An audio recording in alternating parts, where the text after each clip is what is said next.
Party people, what's going on? Samaj Marsh. I'm the founder of BlueDeathValley.com, and I want to welcome you guys to a special edition of Inside the Valley. The podcast is devoted to relentless coverage of A&T football. Of course, I got one of my two co-hosts here to help me out. First up, he's a longtime A&T insider, beat writer on BlueDeathValley.com for over 2 decades. He's a current president of the Greensboro chapter of the AAF, right? And actually one of the first season ticket holders at A&T, which is now known as True Stadiums. My right-hand man, Craig Turner. What's up, CT? Hey, what's up? Good to be back. Even if it was just a one-nighter, it's good to be back. Thanks for looking up in Aggie land. Great. So we got a lot to talk about tonight. A lot of new things are happening. So everybody's been doing okay. How's everybody on your end? Man, the kids are growing like weeds, man, and wife, she still tolerates me. I get sleep in the bed at least a couple of nights a week, you know. Oh, okay. Not permanent couch status around here, but and of course the third horseman of our program, Doug Brown's on his way. Actually, little DJ had a basketball game, so he's leaving that. Hopefully, DJ had a triple-double, messed around, scored a triple-double, and we can hear some of those exploits tonight. But we got a fun show for you guys. We're going to talk about the spring game, the concluding event of the 2025 spring camp, the first camp for new head coach Sean Gibbs. And we're going to find out all about what that entailed. Also, we had a big meeting, AAF meeting on that same Saturday morning, and we found out some important NIL information and some of the new initiatives that the school and the AAF are going to partner with to get this bad boy rolling, so we can start competing for CAA championships. And besides that, we have so spring game, AAF, and I actually had a surprise meeting, man, just today, and we were able to discuss the War Memorial Stadium renovation project, Craig. Yes, believe it or not. All right. Yeah. So we're going to that. I'll tease that for a minute. But so Craig, just tell me, let's get caught up, man, because I saw you at the stadium and I saw you at the AAF meeting. First, let's talk about football. So, okay. What was your thoughts about Saturday as far as what was on the gridiron? Well, spring ball. Anytime you get a new coach, your first spring practice is always going to be about evaluating the talent that's available. Yeah. And that's. I saw some good-looking athletes. I saw some new guys that I think are going to help us. There was some. If you were looking for X's and O's type things, then you were at the wrong place. You won't see a whole lot of that until fall of the year. But as far as talent-wise concerned, I think we found out that we had more talent in-house than our record from last year would indicate. We got some players. We got some more guys to add, but I thought the kids flew around pretty good. I thought the attitude and just the enthusiasm on that team was great. Those guys, the kids played hard as much as they could. So I think we're going. I think we're in a good spot right now. So I think basically, I think Coach Gibbs would agree that the main takeaway from this was that he was able to install his culture to this roster, and they know now what it's like to play A&T football under Coach Gibbs and that new staff. I think the energy level, like you said, was immediately seen. As soon as you got into that stadium, you just felt a different vibe from the past 2 years, right? Right. And it was really refreshing to see the welcoming spirit that Coach Gibbs had with the alumni football players, because around that track, all around that, pregame and during the scrimmage, we saw the who's of A&T football, from 20 years back, even longer. So that was great. We got the family together, everybody, and the turnout. I mean, for a spring game, and it was kind of chilly that day. A spring game, I would say the home side was probably about 75% full. I didn't head count, but it was a lot of people on that home side, which is great. And people kind of lingered around afterwards. No one was in a rush to get away from there. It was a cool vibe. The air was from a football competitive standpoint. The air was taken out of the balloon the previous night when word began to circulate around fan base that KJ White had this crazy freak injury. If you haven't heard, I think Coach Gibbs already announced to the general public that KJ White somehow he broke his leg. I'm not laughing, but just the absurdity of this. I heard it was like a trick play or something, like a Philly special, and he was being receiver on the play. He caught the ball, came down wrong in the end zone, snapped his leg, and he had to go. It must have been serious. It must have been like a compound fracture. I'm not a doctor, I don't know, but he had to go to immediate surgery that night. So they weren't playing around with that. I'm not sure if he's part Wolverine or whatever, that superhero character, Craig, but they're saying he might be back by the beginning of the season. So he's going to be back. But I got word on that. He's going to be back around the 1st of July. He'll be back around 1st of July. He broke a fibula, and that is not it's not as bad as what Khalil Carter had. It's not nearly as bad as what Khalil Carter had when he broke his thigh bone, because that was really serious. But Khalil broke that during the holiday season, so it took him almost 8-9 months to get for that to heal. Fibulas, you're talking about 12 weeks. So by the time he should be ready by fall camp, which is at the end of July when that starts. Right. So it's not like he tore an ACL or Achilles or something like that, like Austin did. So right. So that was I was going to lead into that.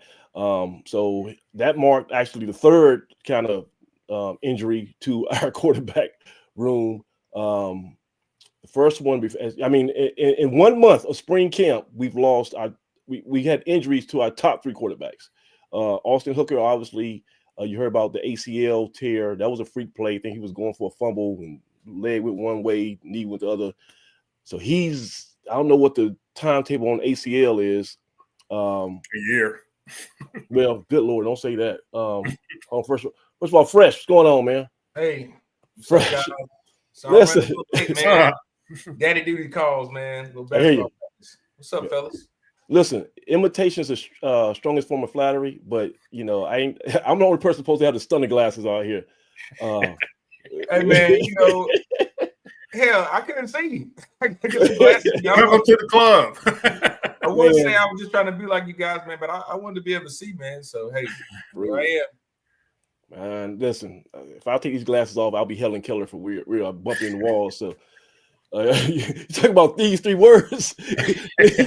these 3 words. I will be Stevie Wonder if I take these glasses off. So I can dig it. Oh, but we was getting the fan base up to date on the state of our quarterback room, which just got hit with a barrage of injuries. Austin Hooker was first. That was right before spring camp started. ACL, we don't know when he's coming back. I pray, I'm close to the family. They are optimistic and they are prayer warriors, all of them, right? Yeah. Hooker family is covered for sure. Hooker family is covered in the cloth, as they say. So whatever the timetable is, he's going to expedite that bad boy. But whatever, the real is the real. So what you got to get healthy. KJ White, before KJ White, Braxton Thomas, who was, let me say this: at the end of spring practice, when guys were kind of doing their own 7-on-7 on the side, getting ready for spring camp to officially start, I would say the unofficial depth chart was Austin Hooker, Braxton Thomas, KJ White, and from what I saw from bird's eye view, and so Hooker's 1, Thomas 2, KJ White 3. After Austin Hooker got hurt, so Braxton Thomas and KJ White were battling out. I think KJ White, I think Braxton Thomas initially started as moved up to the number 1 spot. And I think maybe towards the last couple of weeks of camp, KJ White made a kind of flip-flop. And that's all fluid anyway, But both of those guys were kind of in the running for QB1. Braxton Thomas had a shoulder injury that they kept him out of. I think he was trying to run through a linebacker instead of going out of bounds. And then, of course, KJ White, they called the Philly special, and he caught the ball and landed bad. So we were down to our 4th-string quarterback on last Saturday for the spring game. And, bright side of things, you still find a way to get the ball in the end zone in a spring game. So that's always a plus. Anytime you can get some points on the board. Yeah. And so that was the Delaware transfer, Noah Sanders, number 12. Was he wearing 12 or 7? He was on 12. Yeah. And 12 in your media guy, number 1 in your heart. He was he got the brunt of the snaps on Saturday. And I got some video we can show. I thought, like, in this, he throws a good football. He throws a really tight spiral, nice throwing motion, pretty good arm strength, not as fast as KJ or Braxton. Actually, here's some inside information. I was hanging out at the spring practice when it first started one day, and they had a race. It wasn't KJ. Everyone concluded, they conceded that KJ was the fastest. So they had a race between every other quarterback on the roster. Who do you think came in? Dougie, who do you think came in first? I guess you're going to go with Braxton. Braxton came in first. Braxton, So Braxton smoked Austin. This is when Austin was healthy. This is before he got hurt. Austin and Noah Sanders and all the walk-ons. Braxton's the second fastest guy on the team, right? On the team or in the quarterback room? Quarterback. On the quarterback room. In the quarterback room. But to say all that, we got some athletes. Noah Sanders, he was 4th string, and hey, what's the number 1 ability in football, Dougie? Availability. So he was available on Saturday, and he took the most of it, made some nice throws. Let's run some video here, man, because we can talk about this. So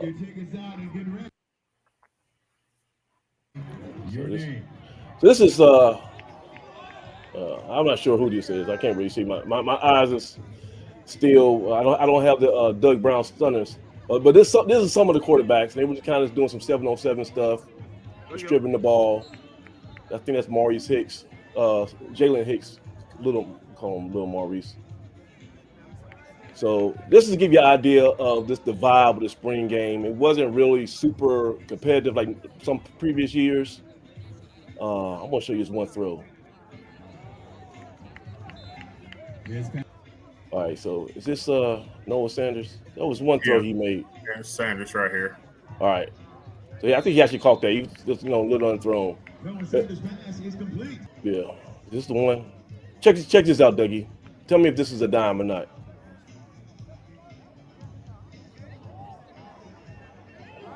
Good Lord. I like it. I'll take it. I'll take that. I'll take it. He got your dance moves. He stole your dance move, Dougie. That's that Nick Cannon when he went to the beach and he was doing the karate dance. I forgot what name of that movie is. I'm gonna ruin your That's me talking in the background. Forget that. But he's giving me a commentary. Yeah, me and one of the parents were in a steady dialogue. 5-3-3-8.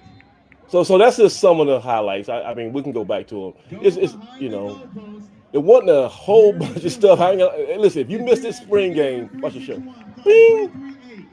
And that's Rory Hotep.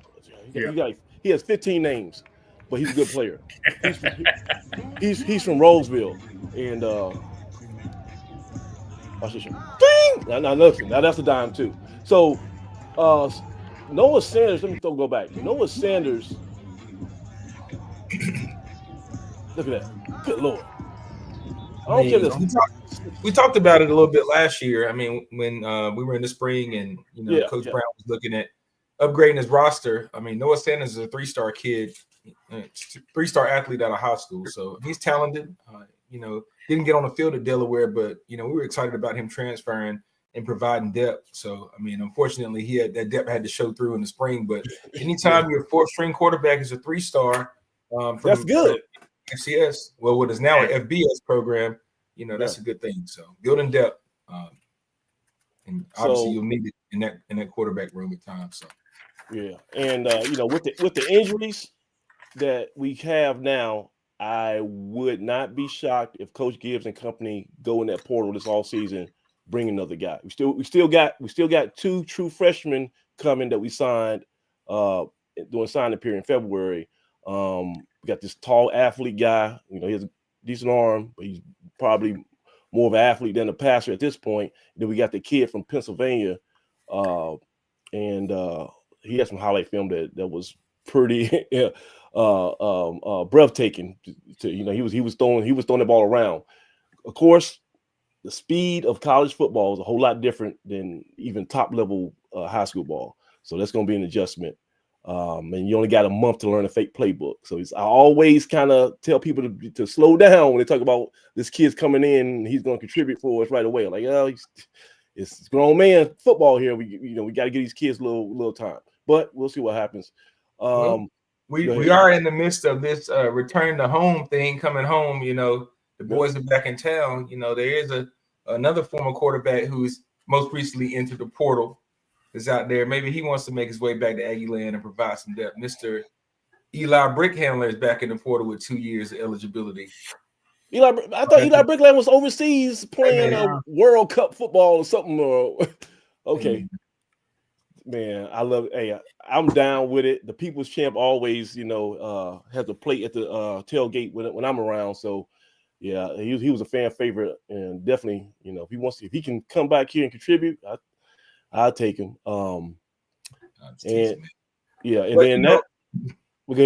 I did talk to Hooker Saturday, man. He seems to be in good spirits. I mean, same old Austin, even with brace and crutches. But he'll be back to his old self as soon as possible, man. He's he trains hard, he works hard, and we talked about how covered the Hooker family is, but he will get that year back. And so God's timing, man. Sometimes things work out in funny ways. So just glad to have him back in the building and his leadership, that'll still shine through. He'll still be around those guys and doing what the Hookers do. So yeah, and they give medical red shirts out like candy now. So he'll get another year.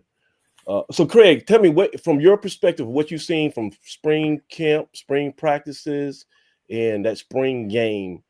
What do you think is our strongest position group in your estimation? Right now, at this moment, kind of hard to say because you got so many. We had a lot of guys that did not play Saturday that will probably be starters for us this fall. Yeah. So it's kind of hard to evaluate it. I think the group that impressed me the most on Saturday was the new linebackers that we brought in. Okay. It had been a while since we had been running to the ball. And we were game tackling. We were putting 4 or 5 guys in on the tackle for containment. I thought we did a much better job against the run in this spring practice than I had seen us in about 3 years. So that was the biggest thing. I was really impressed with. I normally don't get real goofy about freshmen, but the early enrollee, Eddie Conover, really, he really stood out to me. Okay, that kid's got a lot of potential to be really, really good early on. What number was he? What number was he? Do you remember? Eddie was 48. 48. Okay. Yeah. I saw Eddie coming out the locker room, and I was like, "Who is that?" So we always look for those guys that look good getting off the bus, and for him to be was considered a true freshman, man. He's got some talent, and he's got a physique. He'll be able to build on that. I mean, of course, he's under good tutelage with those guys on the defensive side of the ball. So looking forward to what he's going to provide, man. And not to mention, Craig, you talked about how good those guys did stopping the run and what we look like on defense. That's not even taken into account, that we were thin up front on D-line. So exactly. That's a plus for those guys that they were able to go out there and perform and not have those regular bodies up front that they're accustomed to playing with. So all good signs. Yeah. If I like that, I like the assessment. And if I had to say my top position group at this point, I might go with the wide receivers, man. And those guys have been much maligned a lot by me. The hands like hooves and all that stuff. But these guys were making some one-handed catches. Like you saw some catches in stride. We got some big guys now. Jump ball, you might be back in session again. Got a good mix. We got some small, like Wes Welker type slot guys. Some rangy outside guys. One of the top dudes of camp, he's probably going to be the wide receiver number 1 on the X position is Michael Carlock-Williams. Yeah. And he am I saying his name right, Dougie? Was it? Yeah, he's gonna be all right, man. Yeah, Michael Carlock. And he was the freshman that we saw last year when we was doing like the little signing day thing. He didn't really make a lot of noise his first year, but they said like he's been just crazy consistent all off season. Javon Dillard's been a big play guy for us all spring. Yeah, consistent. Jameson Warren, number 2, he's always had that splash, and then he'll get hurt, right? he'll give you something to just tantalize over, and then he'll be off limits for about 6 weeks. So if he can stay healthy, he's got a lot of game under his belt. Monte Jones, say he had a good camp. So we've got some weapons at the wide receiver spot this year. The only thing is we've got to make sure we got time and we got the signal callers to get the ball to them. I'm a little bit concerned about the line. My worry at this point is that offensive line is young in a lot of spots. I bumped into what's the gentleman I bumped into? Can't think of his name. Who was I starting center last year, Dougie? Well, Corian played a little bit. Corian Sharp played a little bit. Started last year. Give me another one. Caesar Monaro. Yeah. I bumped into Caesar Monaro a couple weeks ago at the comic book stores. He don't have no more eligibility, but he has some strong thoughts about the Marvel Cinematic Universe. So if you ever want to have a good conversation about superheroes, talk to him, right? So I bumped into Caesar. We don't have Caesar back. That's going to be a big loss. But Craig, off the top, any offensive lineman we need to be looking forward to this season? Yeah, like I said, the guys who I think who will eventually end up being the starter didn't participate Saturday. So you were looking at second and third team, basically the backups playing on Saturday. So I'm not overly concerned about the offensive line because I know what we got and what's coming. Yeah. Our offensive line, when they get help, when everybody's healthy, when we get back in July and everybody's healthy, it'll be demonstrably different. But like I said, you're talking about second and third string guys out there Saturday, and they played okay in spots, and that's what you're going to get out of whole units. Yeah, you're not. If you're talking about numbers, I thought our numbers are going to be okay. I think our numbers are going to be okay, but there was if you're looking at that saying the offensive line isn't this and that or whatever the fans, I know a lot of fans are probably thinking that, but you got to remember I counted 8. I recognize 8 guys that could easily that would be starters or at least in the starting rotation. In that first 8 or 10 guys didn't suit up. They were on the sidelines. Yeah. We got some guys that we're waiting to see them get on the field and make some noise. I mean, you got the big Nigerian nightmare, Noah Okoye. Can't wait to see that guy, man. He's one of the guys I was really excited that stayed around. Of course, Corian Sharp still around. He didn't dress. Big Spencer Webb. You got Big Sterling.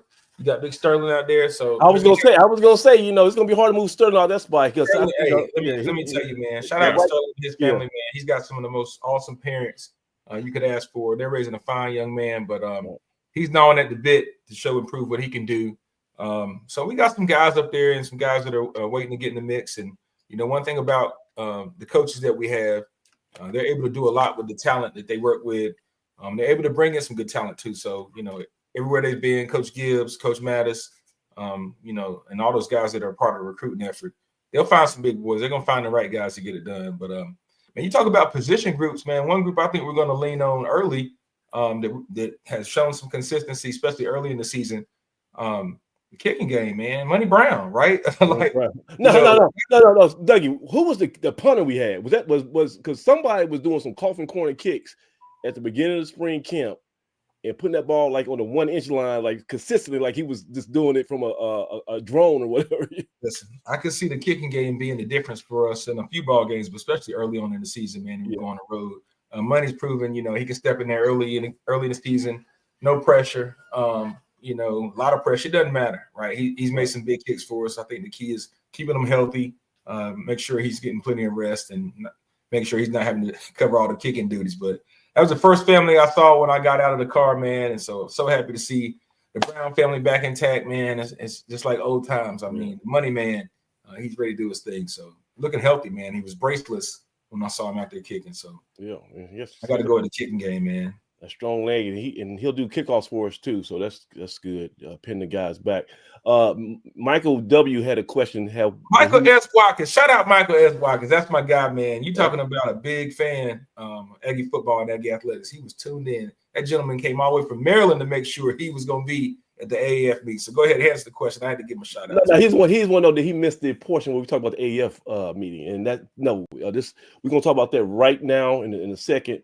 Just want to make sure we'll get back to the spring game. Like I say, if you were unable to make it out to the spring game, you ain't missed that much. Okay, it was pretty much a regular FCS football practice. Okay, it wasn't high intensity. I think we scored one time at the very end. That was the backup quarterback, one of the walk-ons handing the ball off. Had a couple flashes. Charlie Dixon was wearing number 9. He was playing defensive end. He had a couple of pressures. Maybe, you don't get a sack because they're not letting you take the quarterback to the ground, but you get close and they blow the whistle. Linebackers flying around. We tried to run outside zone. That wouldn't happen. Our front seven's too fast. Jalen Hicks, he got the ball. Everybody's been asked about what about Mo Hicks' son? Jalen Hicks got a couple of snaps. He had like an 11-yard run. I would say the best looking running back out of that group on Saturday.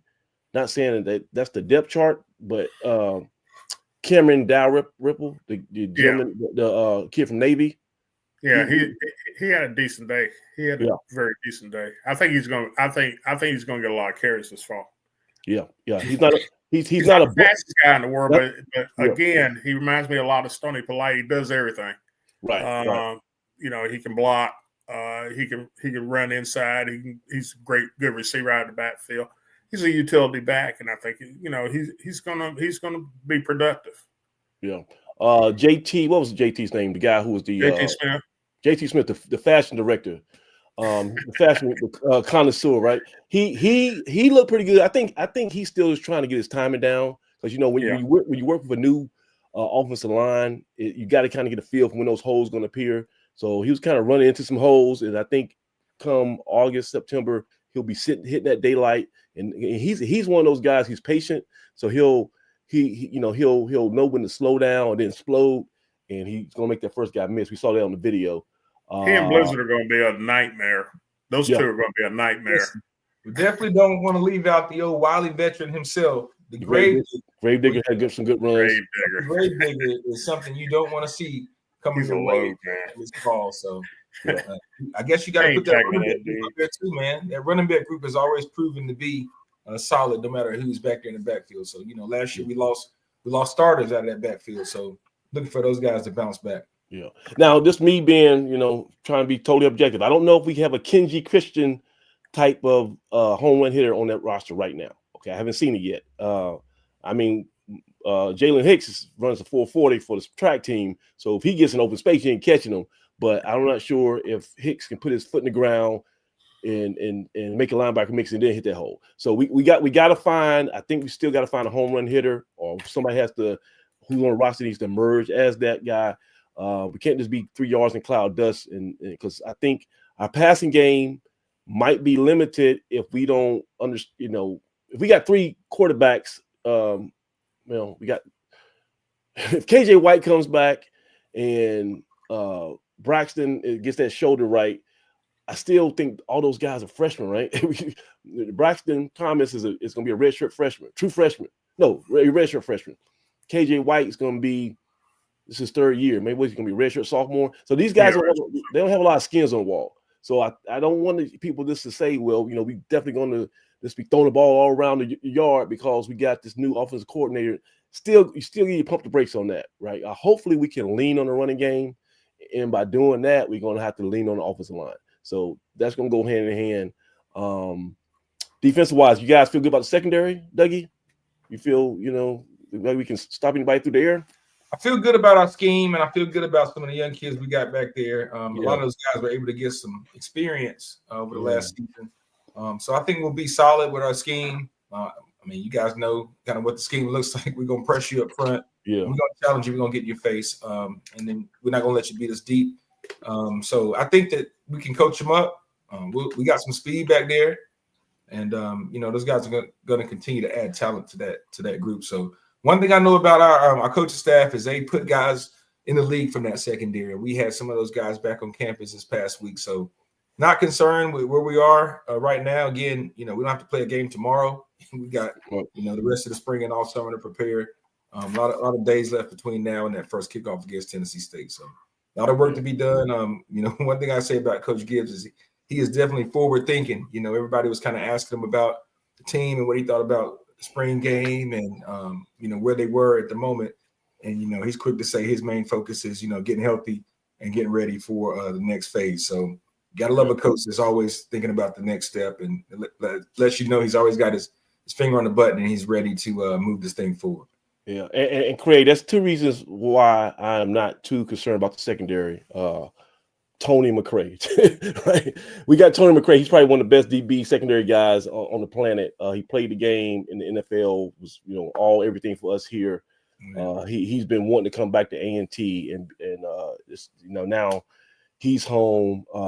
He just connects with the players, so it's unnatural how much he can just look into the eyes and say, look, you need to do this. I know you're feeling this way. Just calm down.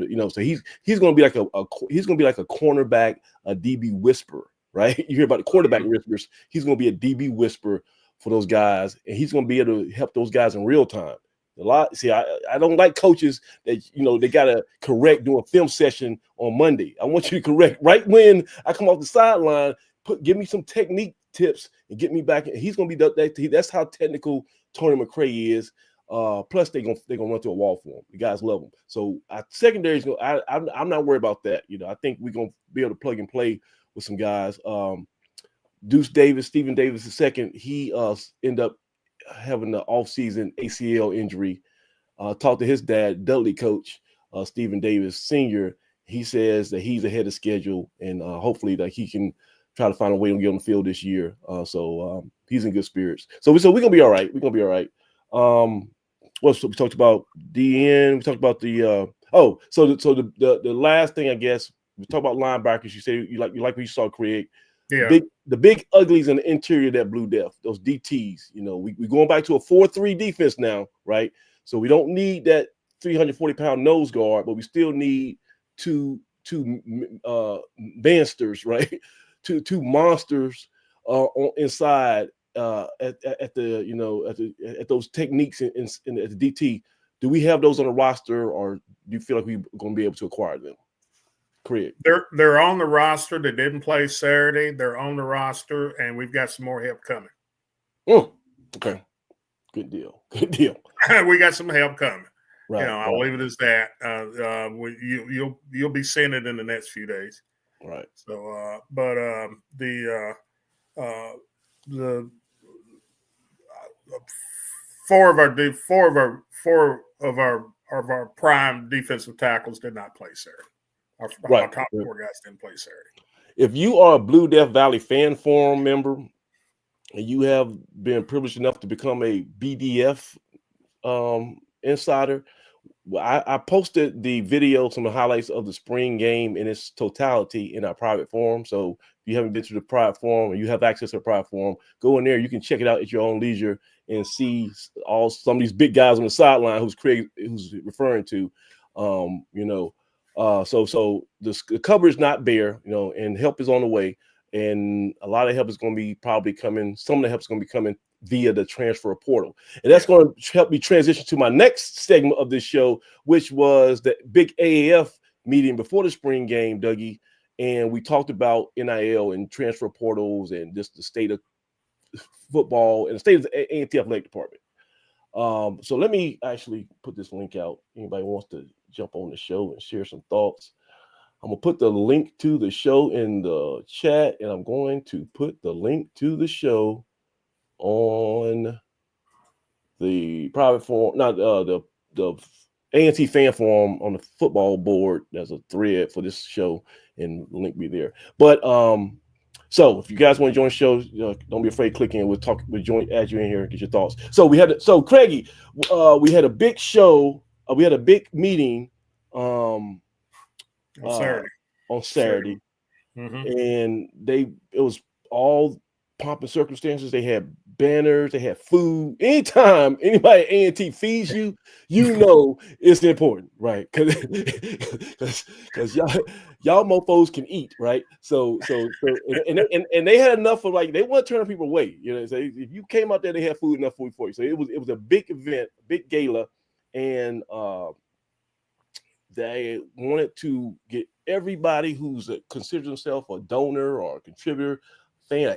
If you just support A&T, we got them in one room, which was the beautiful Deese Ballroom inside the student union, and they gave us a sales pitch. Craig, they said, we need you. Mm-hmm. We need you to come back into the fold and grab a friend, grab a spouse, tell them that A&T needs your financial help. And I thought it was a very compelling message.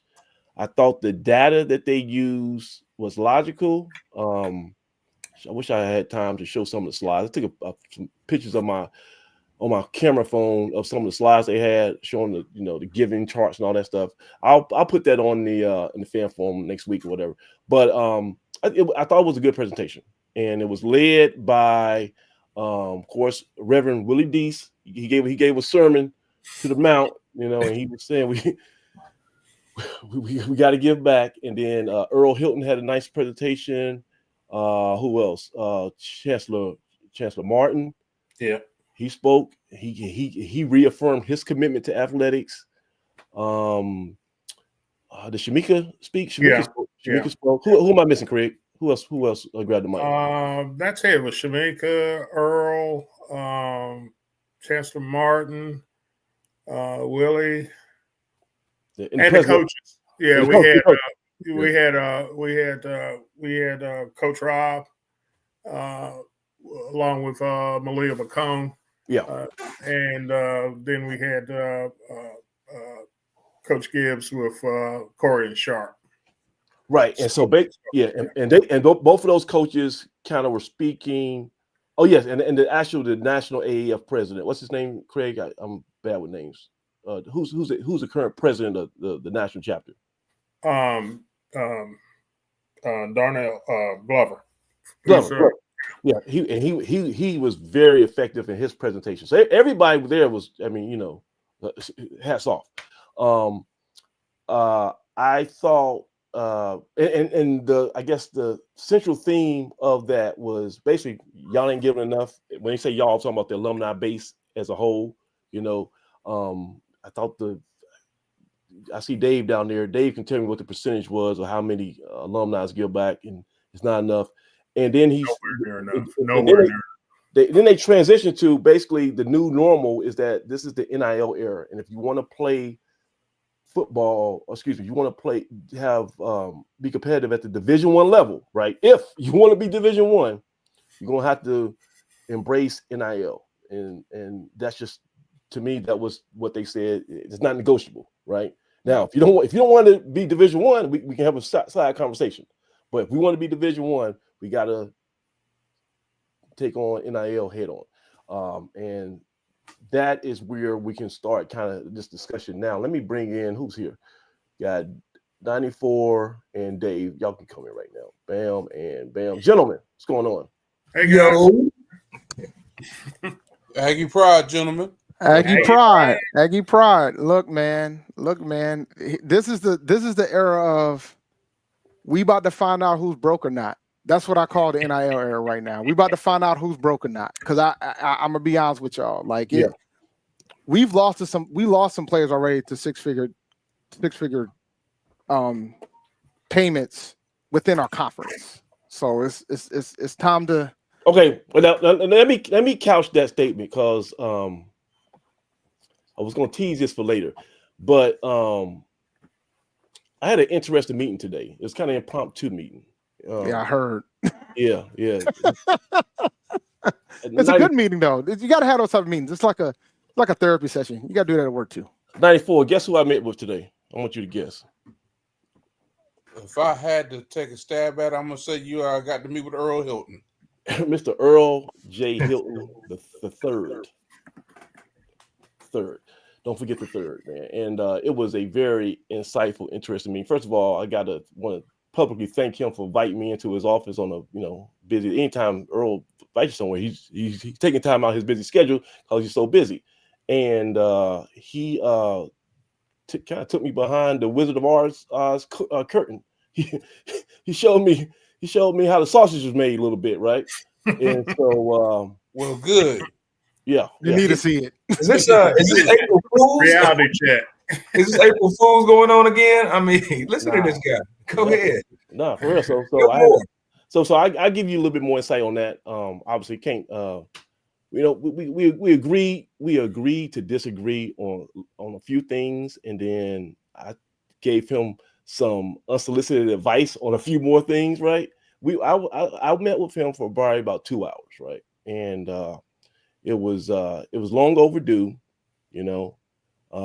no secret that I've been very critical of not Earl the man, but this administration on some key points for the last couple of years. And dude, one thing I'll say as far as anything goes, and this is to anybody who's listening to this, if you have a disagreement or kind of a misunderstanding, or just you want clarity, the best thing to do is communicate, right?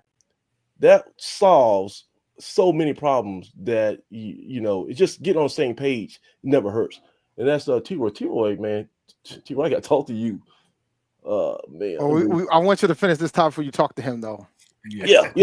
So I'm gonna talk about the Earl meeting a little bit later. I don't want to jump on the AAF stuff, but Earl gave me some insight on NIL, what our commitment has been thus far. So we're going to be embarking on a new initiative. I think it's called Aggies All In. Right. And then we've also got another campaign called Keep It 100 for the Aggies. And that's G-Ho. 100 for G-Ho. Man, some cool stuff, right? It's so cool. I tell everybody I thought of it. When Keep It 100 is my idea. I don't care what the man said. I thought that's brilliant, right? But so we got some things cooking. But NIL, we've already been doing that for the last since 2024, 2025 season. And I was under initial impression that, man, we can't. Well, this is why are we even playing around with this? We can't compete. It's just too much. And our commitments thus far has been very reasonable. We have not broken the bank or done anything crazy to be players in NIL. And the kids they ain't asking for everyththing. Like they're not. How about if you make 6 figures at your job, the average stuff NIL is like a yearly bonus, right? It ain't a whole, but we're not talking about Bashal Tootin going to Virginia Tech type money, right? The money that the players are getting here is not a lot. It's a lot for them, but it's not like, wow, you can pay this and that. It's not that earth shattering. So I say that to say, before meeting today, I was kind of like, NAL, this ain't no way. Now I see it's feasible if we manage it well. But let's go back to the meeting because everybody else was here. So Craig, your initial takeaway on Saturday, I know you part of the choir, right? They were preaching to you, but do you think that they don't have to preach to me? I know what the deal is. Right. But do you think the message that was given on Saturday by the people on that stage is going to resonate with the alumni base, fan base at large? You think it's going to hit home? Yeah, if it's communicated. The Right. key will be get the message out there early and often. You know what the first thing they need to do? Go ahead. Release the event. No, they're not gonna do it. I told you. Hey. Did you ask them? Dave, I told you. Well, I mean, like I say, and this is okay. I gotta kind of filter myself because a lot of stuff, obviously, that me and Earl discussed, just off the record type of stuff that you can't really get understood. Right. And I told Earl, I said, you know what, you can tell me anything you want to for context or whatever, but I still got to report back to my constituents, right? so I got to tell them something. So you let me know what you want me to tell them, but and you know what, I will tell you this. What Earl told me, he said, I don't want to lie to you. And I said, cool, Earl, I don't want you to lie to me. So we already hitting off on the same page, right? So as far as information like that, I don't think they're gonna let all that stuff go out. And if you did not screen record that meeting on Saturday, if you didn't get the Zoom, you ain't probably gonna see that stuff again. I got some real, janky camera video, screenshots, but I think too, like you say, Dave, that is a compelling production in itself. If you just put that on a loop, that will sell itself, especially with Willie D's and all his stuff. They gotta, like, I know you're telling me that they're not gonna release it, but they gotta release a portion of it at a minimum. They recorded it, they can edit it out, they can take what they want. They have never done that. They have never done that. Well, the thing is, so here's an example, right? The alumni town hall that happened last night, where Earl did go over some of the stuff. He didn't go over like the fundraising efforts, but he did go over some of the numbers that he showed us on Saturday. Part of that was in the brief with some additional things as well. And that's on YouTube. You can go pull it up, right, and grab it. And matter of fact, he answered an interesting question when they asked about NIL and things of that sort and how they're going to do it for the women's program. He had a interesting answer that I think took some folks aback regarding that. Yeah. So, so that's out there. So I understand not, but I think at a minimum, they need to get some of that out to the folks. Like, you got to show, like, people are talking about what happened on Saturday for the folks that aren't there. And we're talking about some of the great initiatives, but A&T's got to put their foot forward and let folks know. ODB kind of raises a great point. Yep. And like I said to Craig, Craig's the choir. Everybody who was in that room was the choir. So it wasn't like you had to, twist somebody's arm for them to give you an amen, right? But there's a lot of people, there's a young lady down the hallway, my wife, who she could benefit from hearing the call to action, right? She don't care nothing about athletics, and she don't know why she should care. And I think Willie D's put that in a message that was palatable, that even my wife, a non-athletic caring Aggie, was like, oh shoot, maybe I should consider giving that to this. But like you say, Dave, if a tree falls in the forest and nobody hears it, it ain't gonna make a sound. Yep. That's my concern. And I can push on my platforms, and other people can, and I appreciate Willie, Mr. Deese's message regarding get 5 or 7 people they don't give and try to force them to give. Yeah. Because I did that to build my endowment. So I get it, but you got to make sure you get that message going. Yeah. And I think you got to communicate it. Yeah. You got to get it. You got to get it out there. You got to get it out there, and you got to get it out there often. Saturate it, and that's the only way that you're going to get we got 1,800 people donating to Aggie Athletics out of 72,000 alumni. Right. That's ridiculous. That's ridiculous. Right. But we'll have 100,000 people at homecoming, right, screaming Aggie pride, but ain't but 1,800 in that crowd writing checks. You got to start charging them at the gate when they show up to G-Ho, man. Well, I mean, and I don't even think that's what it's going to come down to. You're right. I mean, that's what it wouldn't be, and we wouldn't be the first to do that. There's a couple of homecomings that already do it. Yep. You know what?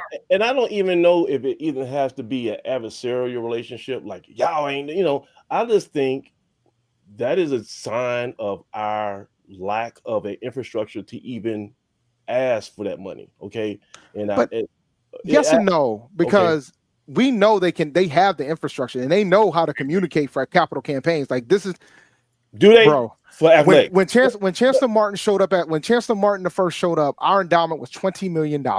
Right. It's $202 million now. Right. Now, and part of it is because of a capital campaign that they ran. And I don't know if you can just take out, university and put athletic department and swap out the same thing. I think it's going to have to be specialized, and it's going to take some elbow grease. And I'm gonna go back to my meeting with Earl in detail. How much time we got? But I gave him a lot of suggestions, and I told him, I said, you know what, you don't tell stories good enough because you got a lot of good stuff going on, and I can sit here and I can criticize you all day long, right? And if you ain't gonna fight back by showing some wins, that's on you. I told Earl that to his face. I said that I'm looking around here. These are some things that are wins. He took me on like a little mini tour of all the basketball. I heard that joint is immaculate, bro. Yo, our basketball locker room, office space, the team lounge, first class. I mean, yeah, it's good. It's great. My Lord. Look, it would make you go in your pocket and give them $1 because they're good stewards of money. If you see that is an advertisement for more donations by just having like a little walk around tour of what we already got, right? And so and I don't know if they even realize that how much they missing out by not promoting it. Well, it'll help with recruiting, that's for sure. If it's as nice as you say it is, it's gonna help with recruiting. They show recruits, but they don't show the donors, and that's why I said, you still limiting on the impact.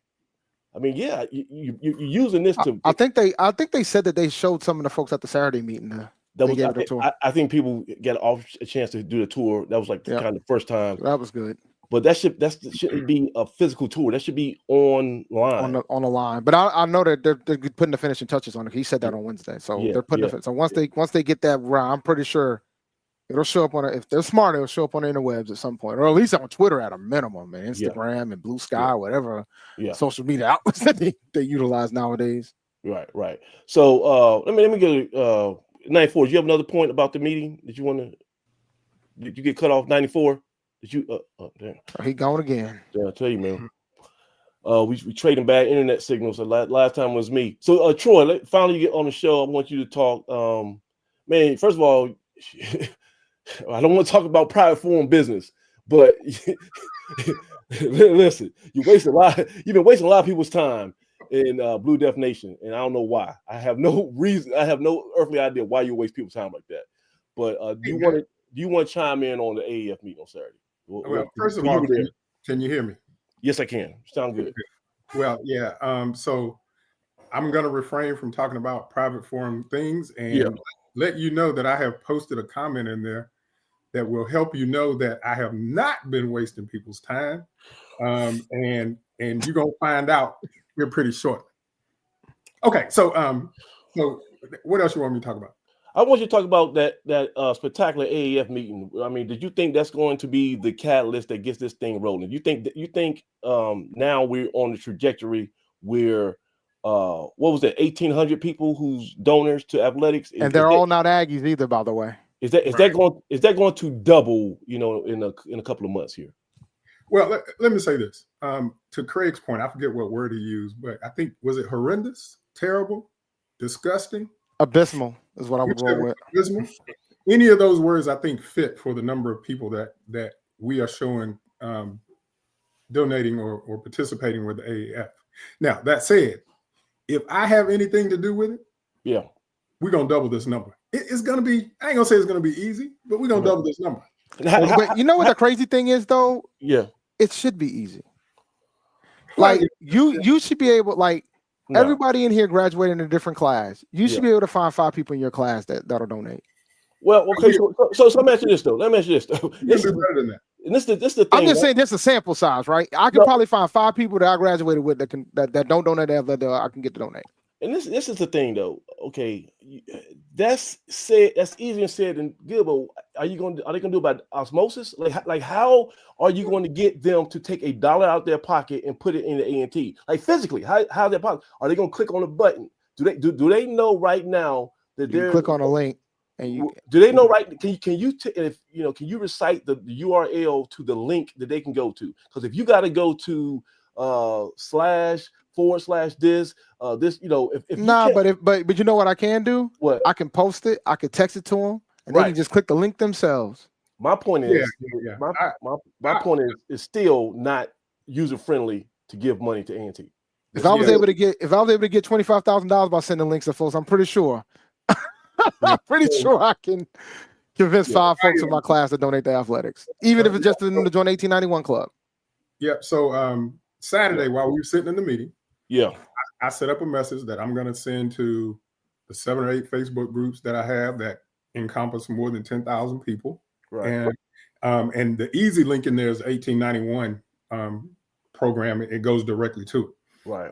The other 2 links, I don't have the information for them, but I expect that they're going to set up something that you'll be able to click just the link to go directly to those things. Right. So, hey, listen, I think it's more about the fact that we just haven't had a push like this before. Why not? It's been, I don't know. All I know is we haven't done it. And so now we're doing the push to do it because, frankly, we've been put in this situation to be able to have this money to be able to participate where we want to participate right now. So I expect that they're going to come out with this one pager. They're going to come out with links and all that kind of stuff. Unfortunately, they didn't do it this past Saturday. Right. And and Troy, that was telling because somebody on the Zoom. I was in the Zoom. So somebody in the Zoom said, this is great. Do you have anything you put in my hand right now so I can go out and get these 7 people? And they were like, what you mean? Like, no, do you have any, can we use this marketing materials? And they're like, oh. And that's when Earl said that we could, this is all public record and we're going to release it. And I'm thinking to myself, well, if this is available to folks. No, that's what I'm saying. It's like they didn't even think about that. The missed opportunity. The light bulb was not on. Like, they was like, oh, so you mean after this meeting, we got to do more? I'm telling you, they had, when that lady asked about marketing materials, they were like, well, I guess I can write something. No, I don't need. Or you could just take the slides that Deese had and just send those out. Man, you can just take those slides. We should have had information ready to go as soon as we walked out of the ballroom. Man. Yeah, no issue with that. That said, it's going to happen. Now, when, I don't know. I can't answer your question. They said they want to get 850,000, right? 850K is the goal total. One thing I learned from my meeting today: do not just assume something's going to happen if it's supposed to happen. You're going to have to hold that hand and walk it across the finish line.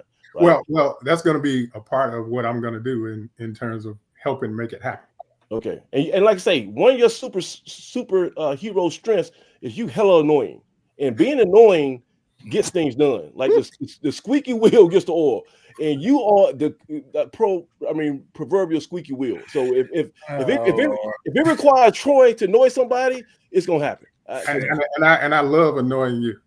And there you go. All right. So listen. So we talked about the so we had the call to action, and one of the things was hey, can I ask a question? Please. Hey, 94, is that a lollipop? It's a new pop. Oh, Lord have mercy. You know he want one. That's why he's asking. We'll have it before you next time we see you. It looks pink to me. I don't know about that crimson. Ain't nothing pink here, baby. Not in this room anyway. Listen, you gotta read the room, Troy. I don't know how anybody from your fraternity is cracking jokes right now. Y'all got a lot of heat on y'all. Y'all need to slow down, stay on the radar. Hey, listen, whatever's happening, we still run this. Yeah, all right, whatever. Sure. So, but listen here. So let's go back to this meeting, because now we talked about NIL, name, image, and likeness. And like I said when I grabbed the mic, and I had to grab the mic like a grudge. I said, Earl, this is really, let's call it for what it is. This is pay for play, right? This direct That's exactly what it is. Right. We are renting players on a 1-year basis, or if you can negotiate. Well, we always did anyway with scholarship, but now it's scholarship and cash, right? Right. And so basically, what we're trying to do, my numbers, Craig, help me out. We've already got a commitment from an anonymous donor for $100,000 per year for next whatever years, and the AAF is going to commit $250,000 per year. Yeah.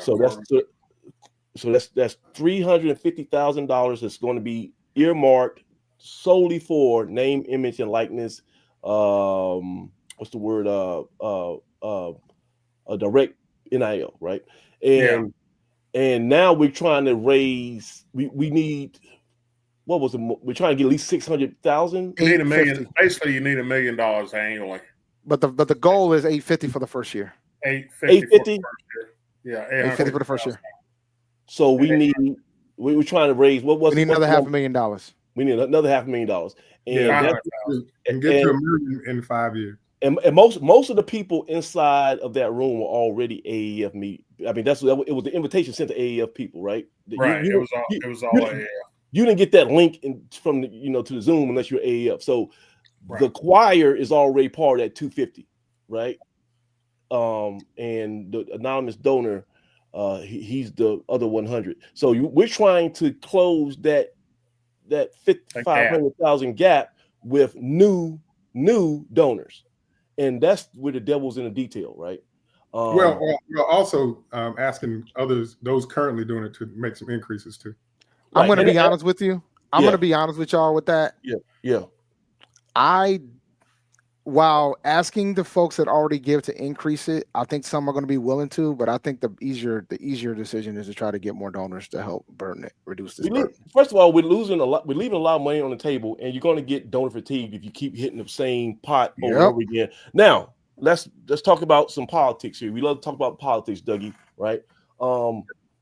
We got a presidential administration that may, I'm not going to say for sure, but may, be adversarial to the concept of HBCU growth. Okay. So I'm not sure if there's going to be federal funding that's going to be affected at all in the next year or so when it comes from Washington. Right. So you're going to be on the lookout.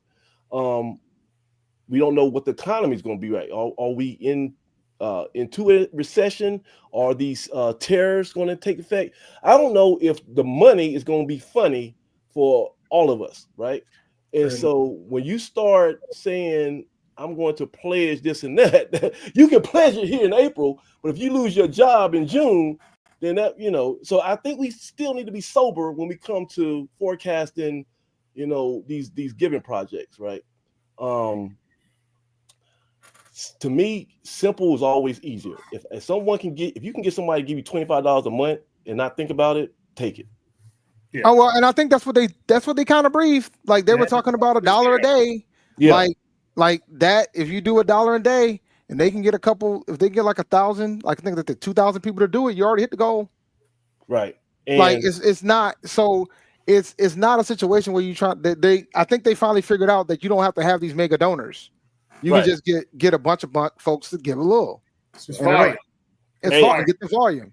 And let me go back to my politics, y'all. We love talking about politics on this show. Not really, but not really, especially me. In the first Obama campaign, right, when he made all this money from grassroots donations, how did he do it? Small donors, right? So it's possible, right? But you're gonna have to use this thing right here, and you guys see at home. It's a phone. That's how you did it. If you're raising donations via email or from a damn flyer or from a pigeon carrier or smoke signal, you're outdated, right? and as I told Mr. Earl J. Hilton III in our meeting today, I was watching the football playoffs. I was watching football playoffs, and I was sitting on my couch. My phone went off. I looked at it. Got a ping from Pizza Hut. And they said, wouldn't you like 2 pepperoni pieces right now while you watch the big game? I'm like, who the hell, who sent me this? But yeah, I would like 2 pieces. And so I clicked the button. I ordered 2 pieces that I was not even thinking about, just because I had signed up for my email or my phone number through some rewards program. And it was targeted marketing through my phone. And it had a quick link that all had my phone, my I guess my credit card stuff was already saved. I hit a button and 2 pieces were coming to my house, right? We can do the same thing with 1891 Club with donations. If we just have a big win in softball, we upset William & Mary, whatever. If you're a donor, you should get a ping on your phone. Show that Aggie pride for the softball team. Donate, $25. You might feel the moment. You might get caught in the Holy Ghost that Willie Deese was giving us a Saturday, and you click that button and don't think about it. That's how we're going to have to crack this nut. If we think we're going to do it the old school way, we're going to leave money on the table. Text message marketing is the new frontier. We got to find a way to up that. Just remember, right? If 10% donates to the university, only like 2% donate to athletics. Even if they start attacking the other 8% that don't donate to athletics, that'll probably get you there. But you also want to try to expand your donor base as a whole to give into the university. Period. So this is the kill 2 birds 1 stone type of situation. All right. So when has the athletic department asked for money? That's the key. So I'm going to tell you a story. Yeah, not the AAF, not Craig and the grassroots. But when has the I'm going to tell you a story. Yeah. So the first season, it was this year. It was last year. Yeah. When we played Rhode Island up in Rhode Island, it was last year. Not it's 2023, not 2024. When we played Rhode Island up in Rhode Island, there is actually a contingency of Aggies that are in the New England area, contrary to what folks realize. That I am not the only Aggie here. Okay. Yeah. So we plan to tailgate at the game when we play Rhode Island up here. Some folks down from the Boston area came down. We had folks from New Hampshire come down. We had folks from all over the Northeast region that came down for this game, right? And Miss Boyce came down for the game, who runs alumni affairs for the university. Well, she was acting at this one, but now she runs it. And so we've been trying to get a chapter going up there. Like, we want to get an official New England alumni chapter. We do not have one right now. And she asked us about athletics, and she was like, "You guys are willing to donate to athletics?" And some alums were kind of taken aback about it because we're trying to get a chapter first. And I think that's something that's going to be on the docket. But I think that's some of the challenges too. So prioritizing how your money's being spent. Mm-hmm. Yeah. Because that's the key, right? Like we did the tailgate for the game because it was a pretty good event to do with a bunch of alums. But a lot of those alums did not give to athletics. I was like probably one of the only ones that did. So that's the type of thing, right? So you have a lot of folks that do give to the university, right? But you have to get them engaged to say that, hey, you need to start giving to athletics too. Right. And it doesn't have to be like the boat. Like, you can just give a little bit towards athletics. And if you can do that for a couple of the alums that don't, you'll be surprised what you end up with. But we have a pretty strong donor base that does give to the university, contrary to what people think. Right? Yeah, so they do ask for money. Now the question is, and I think may all agree with this, is let me clarify. When I meant to say, when have they asked from outside of the AAF, like to the general public? That's what I mean. It's like to the community, the casual fans. When has that outreach been pushed? Yeah, I don't know that a whole lot of that is going to go on with this outside of going to Aggies. Now you probably could when they roll out these 3 things, but I will say, hey Dave, hang on a second. So this first thing will be about going to the Aggies for the most part. Now, if you want to send it to folks that you think want to give and that kind of thing, then yeah. But I think no matter what we're doing here in the beginning, it's going to be mostly for Aggies. Okay. And so, what would you say Earl Hilton's signature fundraising plan has been since he's been AD? What has been his signature fundraising plan? There hasn't been one. He's been here since how long? He's been here since how long? 11, right? 11. Yeah, 11. Okay. Yeah. Right. And so that was part of my pushback too. I was like, if we knew we were going from the MEAC to the Big South, and we knew we were going from the Big South to the CAA. And this was something that we just didn't, pop up out of a sudden. We had some pre-planning. Why were we? I always like to bring up the fact that we got hit with an unforeseen pandemic, right? We were on a roll 2019, 2020. I got news for you, Doug. I like to believe that things may have transpired a little differently if the pandemic wouldn't come around. That's just Doug, with all due respect, though, we were having the conversations about a conference change and affiliation. 2014, right? Yeah. 2016, I believe. Yeah. And so about that time, we were also in the middle of an increase in applications, increase in funds with the Celebration Bowl money that we were raking in. So we were in new territory in the Big South, but we were also in a better place in terms of support and morale amongst the fan base. So, I think we were in a different position in terms of momentum coming off the Celebration Bowls and positioning in the Big South. But you could argue that if you look at the revenues that we've been bringing in, I mean, the fan base hasn't really, from a financial standpoint, hasn't really changed that much since we moved over there. I think we're tired of losing on the main revenue sports, but from the standpoint of the support of the fan base, G-Ho sold out first day. Like, you know what I'm saying? Like, the big game sold out at that stadium, as bad as that team was. And that was 14th in attendance.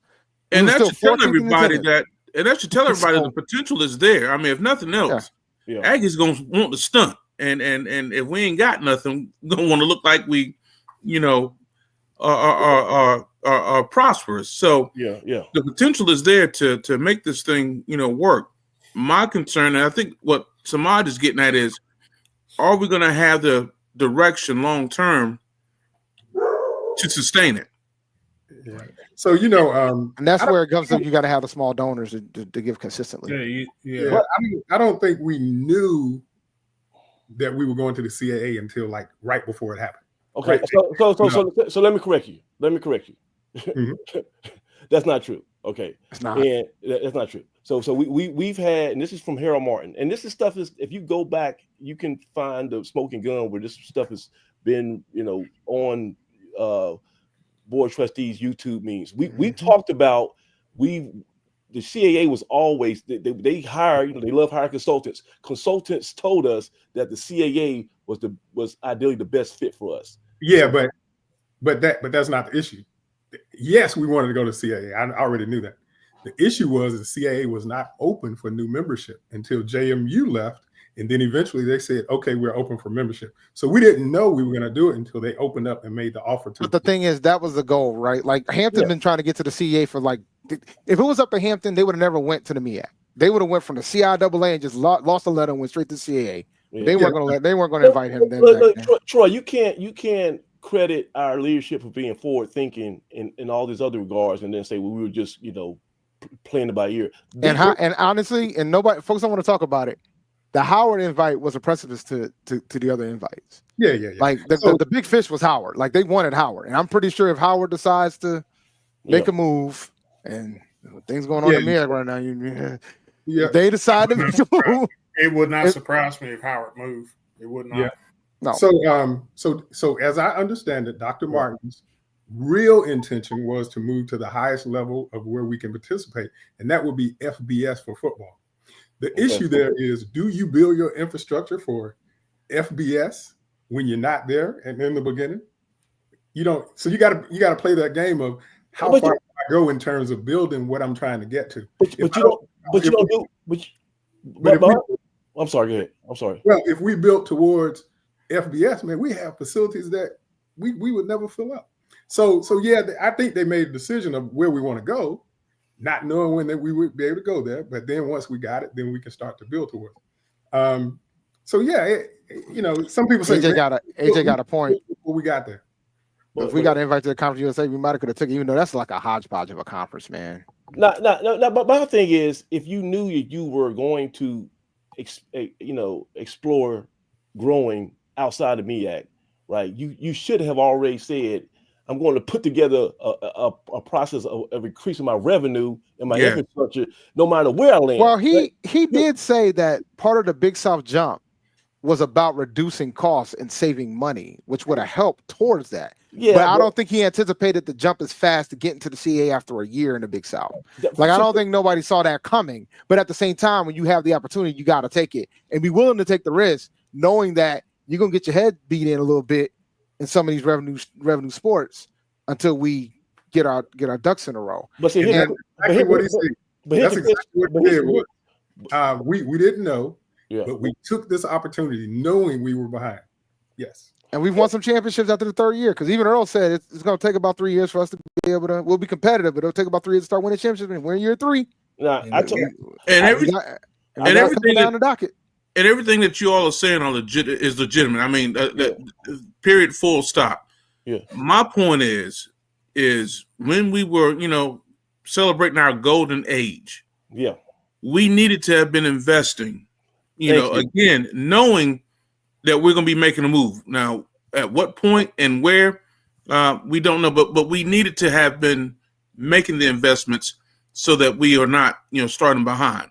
That's my frustration. That call to action, that come to Jesus meeting we had Saturday in that Beast Ballroom should have happened about in 2016 when we won our first Celebration Bowl. Right.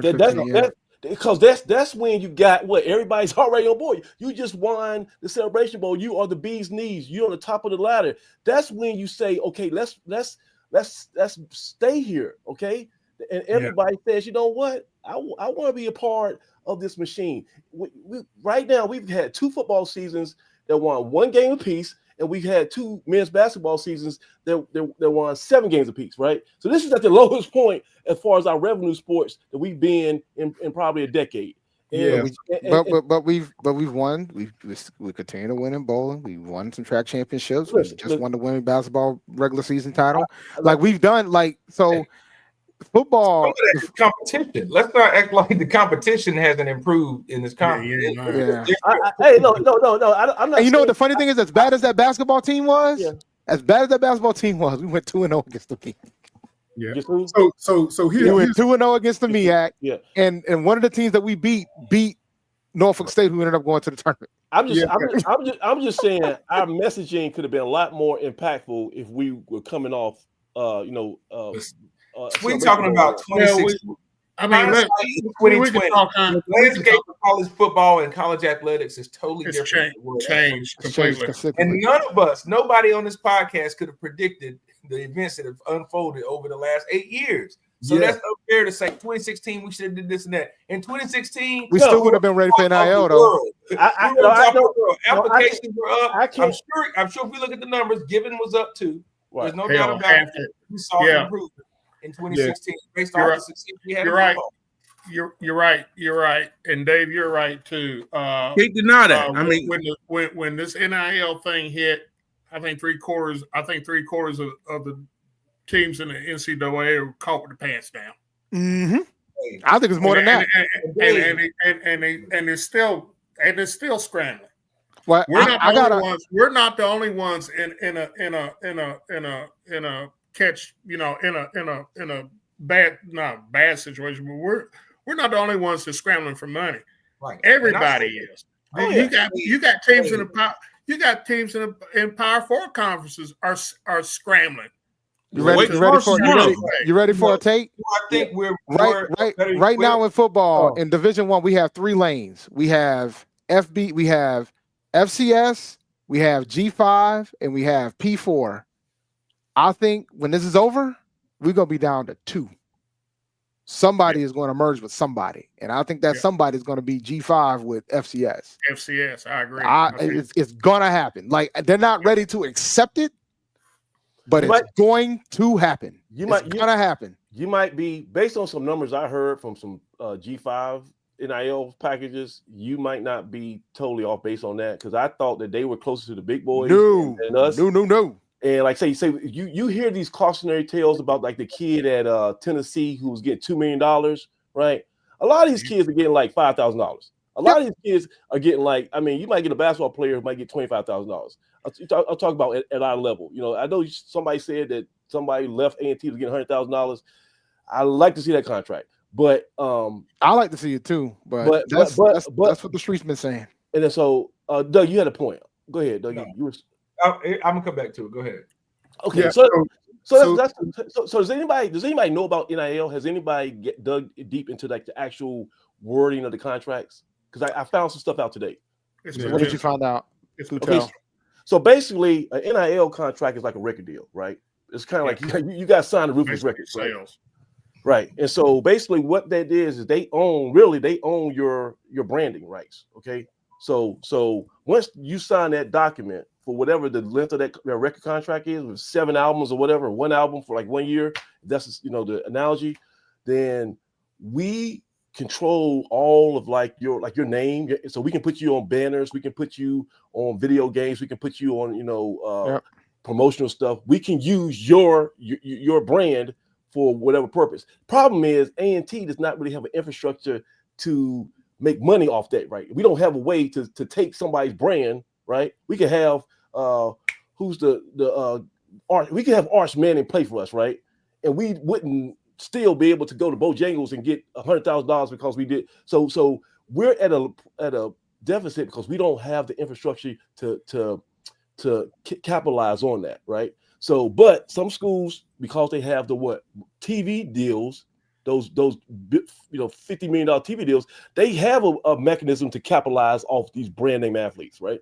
So an NIL deal is basically I own your rights for the length of that contract, and most of the contracts are 1 year, but some can be 2 years. You just say, some could be, I guess in theory, we can have you for 4 years, and the problem is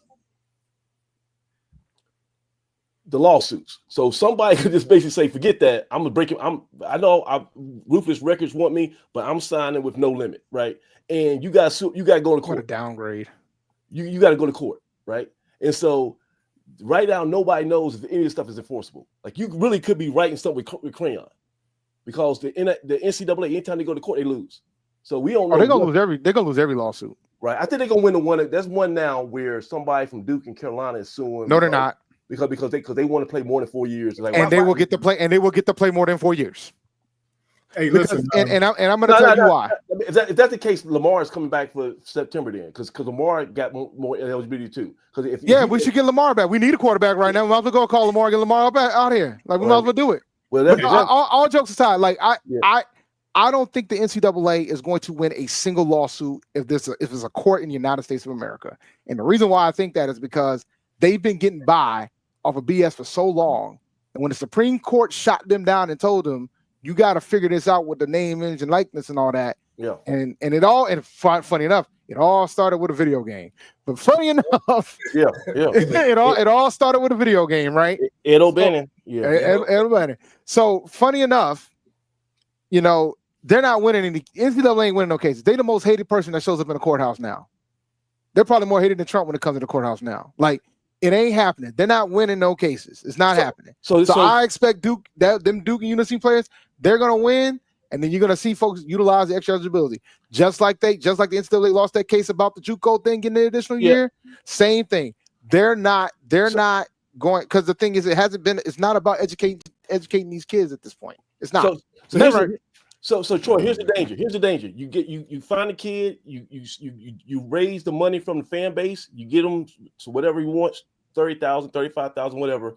You sign them, and then whatever he says, forget about it. I'm doing something different. And then the rules change, right? So that's the only problem I have is like, should we wait until we get at least some congressional backing? You should pull up what Brandon just said. Nothing stops a regular student being in school for more than 4 years. Watch your student athletes. Yeah, so you're never really going to get a foundation. You know why? Because people are so litigious these days. So every time something's put in place, somebody else is going to come up with go to court. Right. That wants to change whatever it is they're participating in. So all you can do is participate as it goes along. And so let me go back to things I want. Troy, but so you don't worry about throwing good money out for bad? Like basically, you do want a return on your investment in some way, right? If you're winning, you got your return, didn't you? No. That's the key. You got to win. I'm saying. Okay. Of course you want it. You don't want to throw out good money for bad, but you do that every time you bring a kid in. Every freshman that comes in here in the fall, guess what? We're going to spend money on them trying to develop them. Some of them are not going to pan out. Yeah. Some of them are. So it's just the nature of the game. But let me make these 3 points that we did before. Go ahead. So here's what I wanted to say.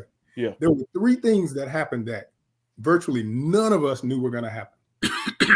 Get us in this position that people want to say now, oh man, we should have been ready for this. Yeah. The first thing was conference realignment. Nobody knew it was going to be so much and so many people were going to move. Matter of fact, it impacted us directly, and that's JMU moving and the CAA opening up. The second thing is the transfer portal. Very few people knew that this thing was going to open up like this, and all this every year. Kids are going to be able to move whenever they want to. Right. And then, of course, the last thing that we were doing Saturday is this NIL thing that's going on. Nobody really knew that it was going to get to this level. And matter of fact, I don't think we really understand it right now. We might be saying we need $1 million in 5 years. Man, it might be $5 million. Well, if that's the case, Troy, at what point do we say we got to pull the plug? We can't play with the big boys no more, or we just keep? But here's the kicker. What? If we're not going to play with the big boys, you think Division II is going to be enough? Because they're asking for money too. You have to go all the way down to 3. So you evaluate where you don't give no scholarships at all, because you don't. Then there's no scholarships in 3. Well, you're really playing for the love of the game. Well, that's what St. Francis just did. They were just in the NCAA tournament. Right. They said, you know what? Right. We going down to 3. So I asked the panel. You can ask this in the chat too. As an alum, what return do you get on your investment? Like we're not going to win. You know, we're not going to win the FBS national championship, right? Okay. So what are we trying to accomplish with, especially this outreach now, where we're just planning to participate? You know, we're not going to raise enough money to where we're going to leapfrog North Dakota State. So what are we do we just want to give it a old college try and feel like we're team players, or what is our expectations? Because my initial argument was, let's go heavy in infrastructure. So no matter what kid leaves here in 2 to 4 years, we're always going to have that stadium and that locker room and that scoreboard and those practice fields. We'll have something that we can hold on to that's tangible. You know, giving somebody, if we give them $650,000 to $800,000 a year for NIL, and that's it, we can still go 7 in whatever we did in basketball, right? Like, that's no guarantee that we're going to win more than 1 or 2 games, even if we give the football program $400,000 in NIL.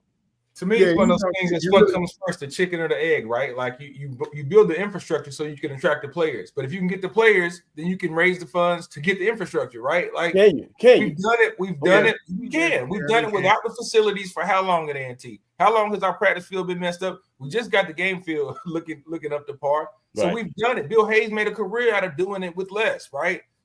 Coach Washington, Coach Broadway, we built to get to the point that we to that top of the mountain that we were at for a little while, right? We weren't there long, but it took a lot of work to get there. And we did it with underdog guys, right?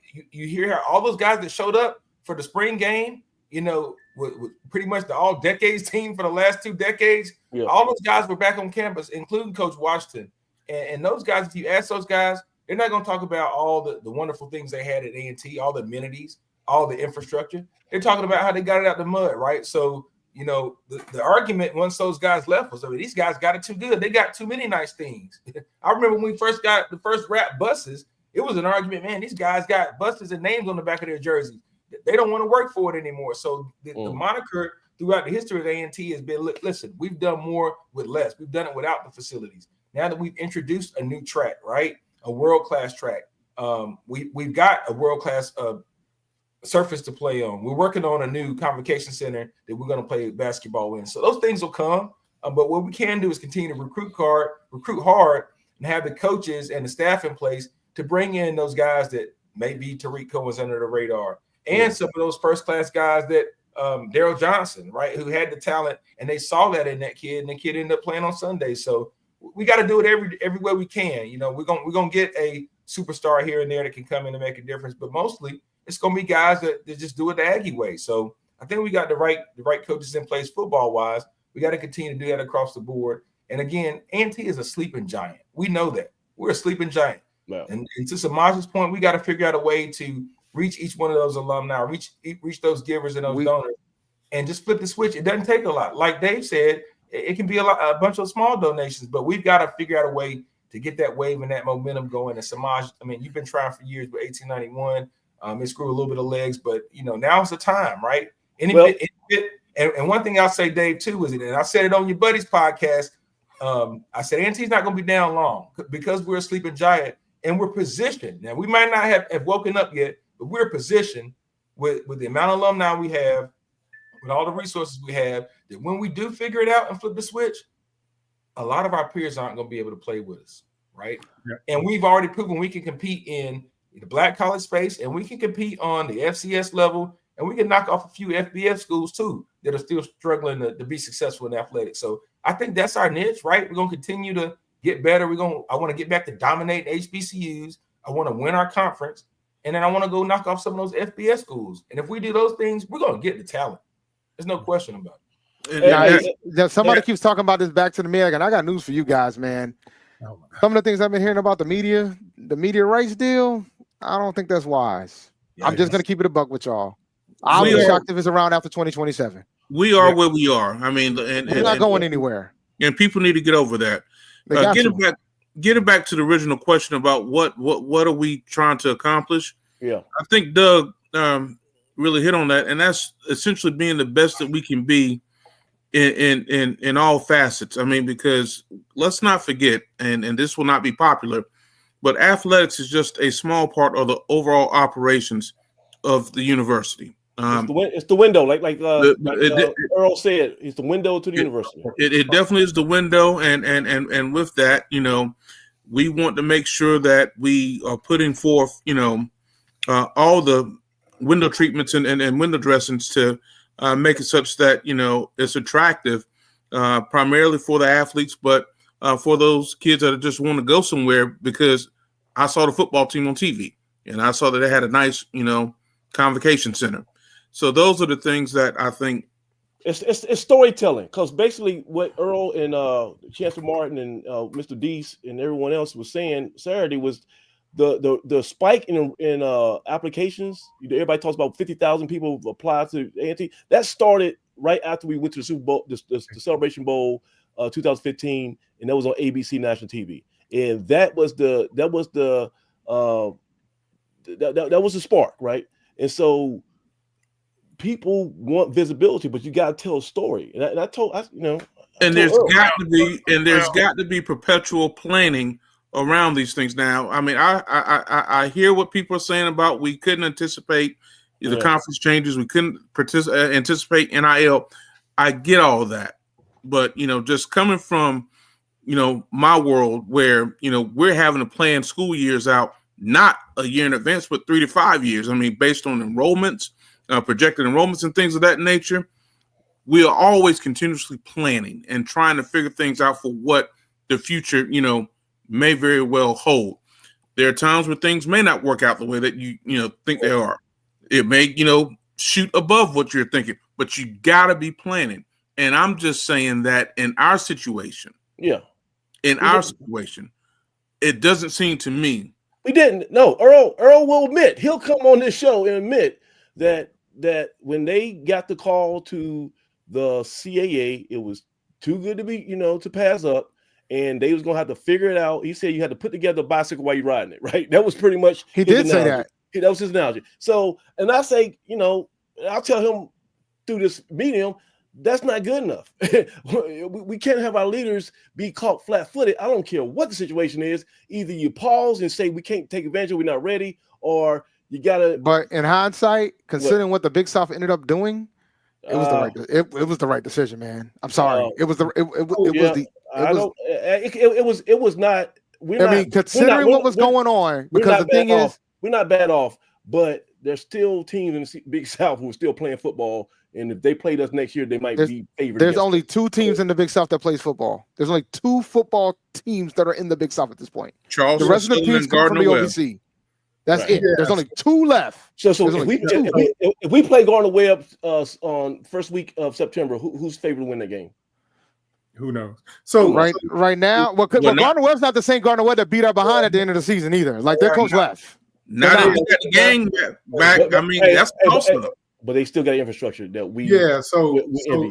Samaj, as much as you want to say we need to be prepared for everything, it's pretty not much everything, not the big things. When you talk about a conference move, that's what you got to be prepared for. Not everything.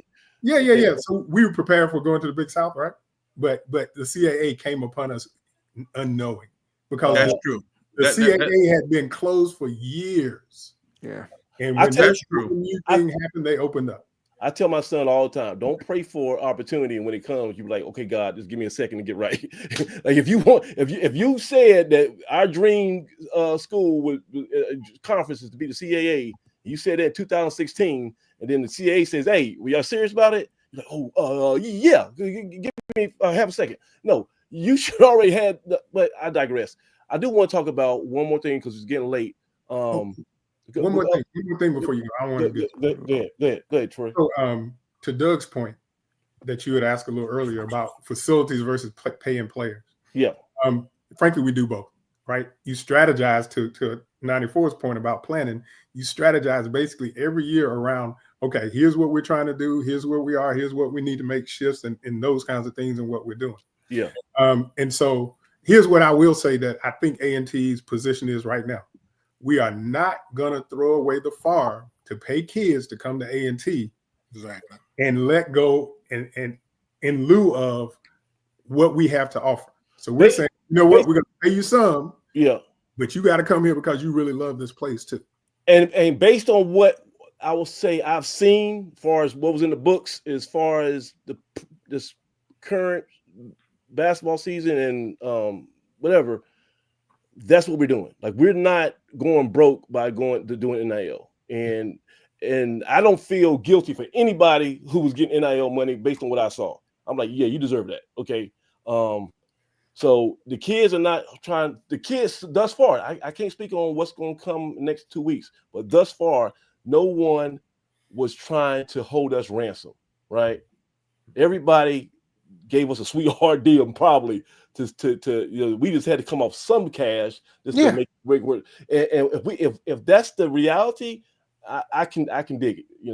I'm still they still got to sell me a little bit more on it. But I think, and it's funny because I know Howard's going through this whole thing with Bryce Harper because he's in the portal, and everybody's arguing like, well, he's going to get a lot of money from these Power 4 schools. And the first thing I said was, I think you guys are underestimating the charm of Howard. And I really think if Howard just comes and say, hey, we got you for X.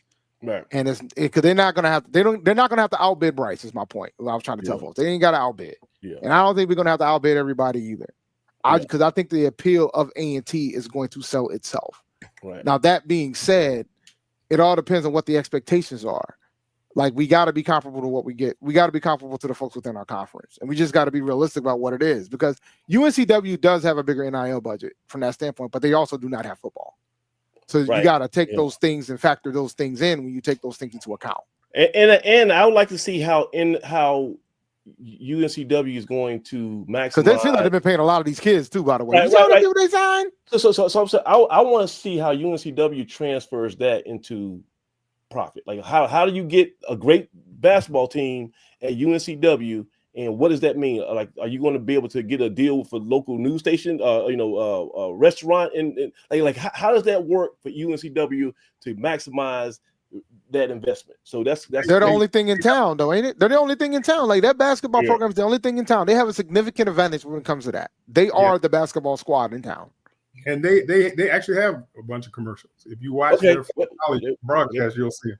They might can do it then. They might can do it. All right. So, but I do want to bring on one more point, and then we're gonna give everybody a chance to chime on anything that you want to talk about. But I met with my man Earl Hilton today. He was super gracious. Like, seriously, I got to commend him for one, taking me seriously, because who the hell am I, right? Yeah, you ain't kidding, man. And so, but he opened up his office, and just pretty much any question I had, he tried to give me an answer, right? And so, the elephant in the room, of course, I've been one of the biggest critics about the state of War Memorial. I talked about it at the AAF meeting Saturday on the mic. They gave me the mic, and I said, all right, I'm about to bust freestyle here. So I talked about it on Saturday, and I talked about it to his face. I said, Earl, talked about A&T athletics are the window of the university. Well, it's a broken window, right? And the War Memorial is a broken window. And if you remember that book by what's the dude's name who wrote The Tipping Point? Malcolm Gladwell. Malcolm Gladwell had a book, and phenomenal book. And he talked about the broken window theory. It's basically when you go in bad side town, you see a bunch of storefronts with broken windows, you automatically assume that's a whole bunch of neglect. This is a good place for hell of crime. I can sell dope in the back of this place because ain't nobody care about this window. They don't care about this building. They don't care about this area. So when you ride down Yanceyville southbound and you look over to War Memorial and you see this disrepair from the outside, and you lo and behold go in there. And I went there last night. Geez, Louise is worse than I remember. And you see nothing but broken, rusted rebar, and they got cages up now. You can't even go to the old to the wake seating area. And every time the wind blows, the tin roof rattles. It's bad, right? So that's a reflection on our neglect, our lack of organizational skills, our lack of creativity. Earl, what are we gonna do? And so, make a long story short, are you ready for this? He don't know. Okay, so Earl cannot tell me. Earl didn't want to lie to me. He didn't want to just pass me off. There is no imminent action that's going to be taken on what. So whatever they tell you, we're the same spot we were when Dr. Pompey said in earnest we was going to start last summer. So I think now they're going to try to start this summer with some demolition. But I did find this out for a fact. There ain't nobody blocking us. There ain't no phantom menace in the state government who's preventing us from doing this. We just ain't doing what we need to do. Okay. Earl was super sincere. He took ownership. I don't think it's all Earl's fault. Now that I found out more information, I said, Earl, I still put some blame on you for not getting this rolling. This is an athletic facility, right? So my next, I'll be fully transparent. My next move is I'm going to talk to Mr. Bill Barlow, who is the head of A&T facilities, and I will give you an update on how that goes. But if anybody was wondering, I know there's a lot of parents from baseball was wondering what's going to happen with the War Memorial. I don't know. Okay, no one knows. Chancellor Martin, the second, Deuce Martin, he don't know. Okay, he doing with other things right now, sir. He's right. He got too much other stuff to worry about. I'll tell you what's going on in esports. You'll be amazed. Here's the deal. The problem with War Memorial is that nobody owns that headache, right? There's nobody whose job is on the line that War Memorial does not get renovated in time, right? And it's just like, Dave, you got a lot of stuff on your desk. You got a lot of projects happening right now. You prioritize, and you see a problem project, you're like, man, I'll worry about that later. So that thing gets pushed aside, and it gets kicked to the corner, and then you worry about the other stuff, and then shoot, War Memorial. Let me send an email. Okay, nothing. All right, we'll call back later. And then you have your annual review, and they say, Dave, what's going on with this project you had? Well, we had an issue with the state, and you go in front of the BOT, and you just filibuster until you get some more time. So I think that's where we've been at. Communication. Nobody communicates. Nobody at that university communicates. I know that for a fact. Listen. Yeah. Oh God. Yeah. Don't get me started, please. So I disagree with that. But no. I don't. I do not. Well, nobody communicate to you and at the level you want. No.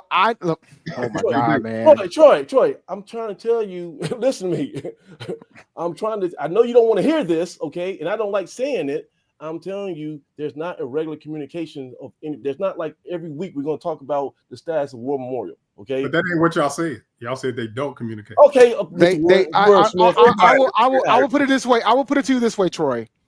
There are, like, the thing about having organizations and departments, it doesn't work when you have multiple departments if you don't talk to each other. And I know for a fact, as somebody who had a daughter who applied to the school, and somebody who's dealing with a different situation with a different organization within there, they do not. The ones that need to talk to each other, they don't. It's a silo. It's a silo creation, and that's done by design. They don't. They talk to their folks within their bubble. Right. I disagree. They don't always, and that's systemic.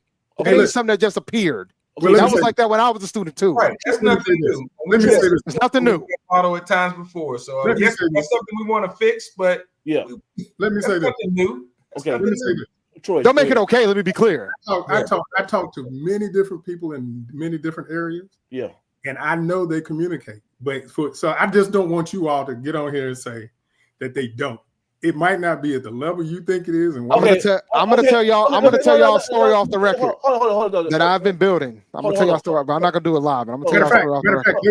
There was a guy on the alumni call yesterday that said that he didn't hear from Earl Hilton and nobody communicates. He basically said the same thing, right? No, okay. So don't they communicate with me. I don't want to misrepresent what Earl told me in that meeting. So let me clarify. You're right, Troy. He did not say that he did not communicate with them. I'm saying, I'm paraphrasing. Be careful with your words. Right. So there is not a regular scheduled communication. Okay. And it's not to the degree that any person on this panel would think would be necessary to project manage something like that. Okay. So I go into more detail, but I say all that to tell you, if you're waiting for ETA on War Memorial, keep waiting. And I will say this, let's be positive. So what's some things we can do moving forward? Okay. Honestly, okay. Somebody besides me is going to have to start rattling the cages because it's almost out of sight, out of mind. And if you think Chancellor Martin is going to come down and say, Earl, Bill Barlow, y'all do this and that, that's not on his band. He don't have the bandwidth for that right now. Okay. Well, did any of you guys go to the alumni town hall yesterday? I did. Let me tell y'all something. The alumni town hall was about everything, and Earl presented there too. He presented athletics there too, and he put some charts up there that wasn't at the other one. Because the one thing that he was trying to put across was the budget discrepancy between the CAA and us. Right. And he explained it pretty clear and he might have talked to you about that too, Samaj, but he explained it pretty clear why the biggest gap and where the biggest gap comes from, and it was pretty understandable. We're closer than we're way closer. Who's the guy? Aggie 2039. I gotta give him credit. He said that we were closer. He said basically, it's like the cost of scholarships and the cost of things like that. That's the delta. So that was, like I didn't verify this. I can. Well, I can confirm this is what Earl and the guys present. He put a chart up showing like how much the scholarships are at each institution, and my daughter is going to one of those schools. Yeah, and let me tell you something. Some of them schools cost $90,000 a year. Right now, our scholarships ain't $90K. Right, that might be monopoly money, but it's still a value that you have to account for. Oh, I know. I'm taking loans out. Believe you me. I got you. The school ain't cheap. But by the way, congratulations! I saw your post. Man, about your daughter. Hats off. First of all, she's gonna have to transfer. Y'all better get some money if she's gonna transfer. I'm gonna tell you that. Man, I should kind of hooked her up. But listen, she's telling you right now. She's beautiful and talented, and you should be very proud because she's gonna be a superstar. What do you think her major is gonna be? What she's gonna? It's accounting. She's majoring in accounting. Okay. And she's debating about the minor. Like she just won a competition for Skills USA in graphics communication. She's heading to Atlanta for nationals, but she's debating on what she's gonna do for a minor. But right now she's majoring in accounting with the 5-year MBA program. Right. Okay. Let me jump back to this War Memorial thing. Is the issue important to anyone besides you? From my personal, listen. And I'm gonna tell you the truth. From my personal experience, all right, there are 3 entities that care about the status of War Memorial: the parents of the current baseball players, the Coach Hall and his staff, and Samaj Marsh and his reflection in the mirror. I think everybody else just don't want to be bothered by it. I think if it gets fixed, some people will be happy. If not, then they'll figure out something to do during the winter and spring months. Troy don't care. Troy, what's last name? Baby. Huh? Include me in that. Include me in that. I do care. You don't care. I hate going over there. You don't visitors in there and you talking about CAA? You talking about brokering partnerships and rubbing elbows with the academic elite of the CAA, and they got to bring that baseball fans to our stadium. That is got to be like pulling up into your neighborhood and you see that broke down Oldsmobile in the front yard on bricks, man. That's not me having to explain that, it's a historical building and we've historical landmark, baby. Historical landmark. A lot of history in that place, Yeah. But I can shine up that history just a tad. Yeah. So if y'all want some action on War Memorial, I'm still gonna bug people as much as I can for in the July. But here's the thing that bothers me. And then I'm about to get into, instead of 1891, I'm about to be in 1865 mode. So I'm gonna leave some of that stuff to y'all when the next football season starts. So y'all gonna be on your own. So I'm trying my best to help y'all Aggies out, because I'm gonna have a different focus come fall.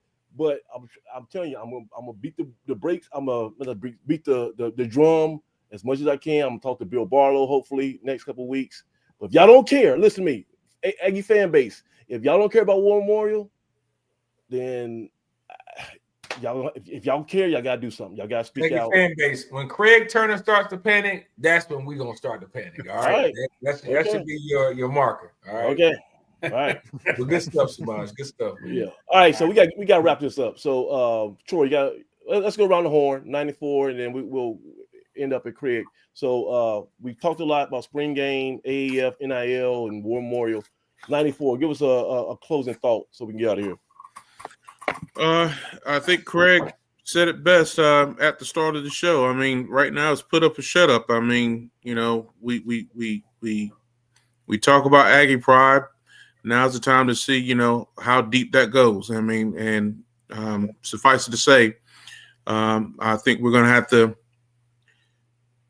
You get what you're willing to spend, and so if we want quality, we're at the point right now where we're going to have to begin paying for it. All right, A&T Roy. All right, hey man, I got two things, man. Please don't cut me off. Okay, number one, I'm going to tell you what I knew about baseball, and then I want to do this thing on my shirt. So in our March meeting in Charlotte, and this is pretty much public knowledge, I was really surprised nobody said anything about it on Blue Devil Valley. Yeah. But in our March meeting, Earl, Shamika, and I forgot his name, Darnell came to our meeting. Yeah. In that meeting, somebody asked about the baseball stadium. So other people do care about it more, just like you. And so what he said was they have the plans they have. They believe it at that point, it would cost about $25 million to do all the things they want to do. Okay. But they have to spend right now $8 million. And so the next day they were going to have a meeting to determine whether they were going to hold off on spending the money until they get the rest, or if they were going to go ahead and spend the $8 million. Now, I've seen somebody on Blue Devil Valley kind of wonder if they had the money. So they do have the money. I've seen somebody question that in other ways too, but I want to let you know that they have the money. So now what I found out Saturday from two separate entities, both of them, I think they are good on a good authority, that they made the decision to spend the $8 million. Now, what they decided to do with it in particular, hang on a second. Okay. What they decided to do with it in particular hadn't been determined yet. When it starts, it hadn't been determined yet. But hang on a second. So, because I knew y'all were gonna try to cut me off. So that announcement from the real estate organization goes a long way for me to say now it's more serious than what it's been before. No, it's not. That's the same exact thing. You wasted. You get no more time because you wasted 5 minutes of my life with something I already know. No. Hang on a second. You cut me off. Go ahead. Go ahead, Troy. So I have on this good authority that some changes are going to happen over there. You've already said it because apparently you find out some more stuff that is going to start in the fall. So that's what I know. So you know absolutely nothing because basically that ain't what you were saying. You were saying that you didn't know where the money was and what they're going to do. And that's what I'm saying, Troy. You wasted everybody's time with that foolishness about, it's going to start sometime. And that's the same thing they said in the board of trustees meeting. This time, Ron Pompey said the exact same thing you said. Well, what I'm telling you is I've been told it's going to start in the fall. And Ron Pompey told me, Dr. Pompey told me that it was going to start next summer. No, but you know what? But you know what you're doing? What? You're still sticking back to what he said back then. He ain't even here anymore. Yeah, I'm telling you something. He's not. He's gone. The new young lady has taken over, and she was at the meet at the town hall last night. So you're still talking about what they said last year. That was your second point. I hope you had three because I'm cutting you off right now. Because you're not. No. My second point is this. So don't stop sticking to what Pompey said. It's over with. So now, the Charlotte Aggies have a annual thing they call Aggie Rides. A bunch of vintage cars and things, and a bunch of people sign up and pay money and all that, and they ride around the city. So we're having Aggie Rides 5 this year, May 16 and 17. It's probably, I think it's the biggest fundraiser that the Charlotte Aggie organization has in pursuit of, I don't want to mess this number up. I think the endowment that we're trying to get to is 400,000. Do y'all have a banner, or y'all have any graphics? Y'all have anything I can promote on my Twitter or Facebook for Blue Death? Anything? Y'all got a picture right there. Just take that screen cap. No, I'll get it to you. It's on our Facebook page. Shoot me an email with all the details. I'll make a flyer myself. But that's the kind of stuff, like the lady on the Zoom call for AAF. Can you give me something? And you're like, I got some. I just give it to you right now. You gotta be ready. All right. So that's let Pompey go. He's gone. Aggie, what's it called? Aggie Rides 5. I got a T-shirt for 3. I missed last year, but this year is the Aggie Rides 5. That's a good deal. It's going for the local Charlotte chapter of the AAF. Yep. No, not AAF. No, the Alumni chapter. Alumni chapter. Okay, good deal. Yeah. All right, Dave, so please give us some real information because this guy. All I'm gonna say is this, and I said it in BDV. If you guys want to win championships, you have to invest.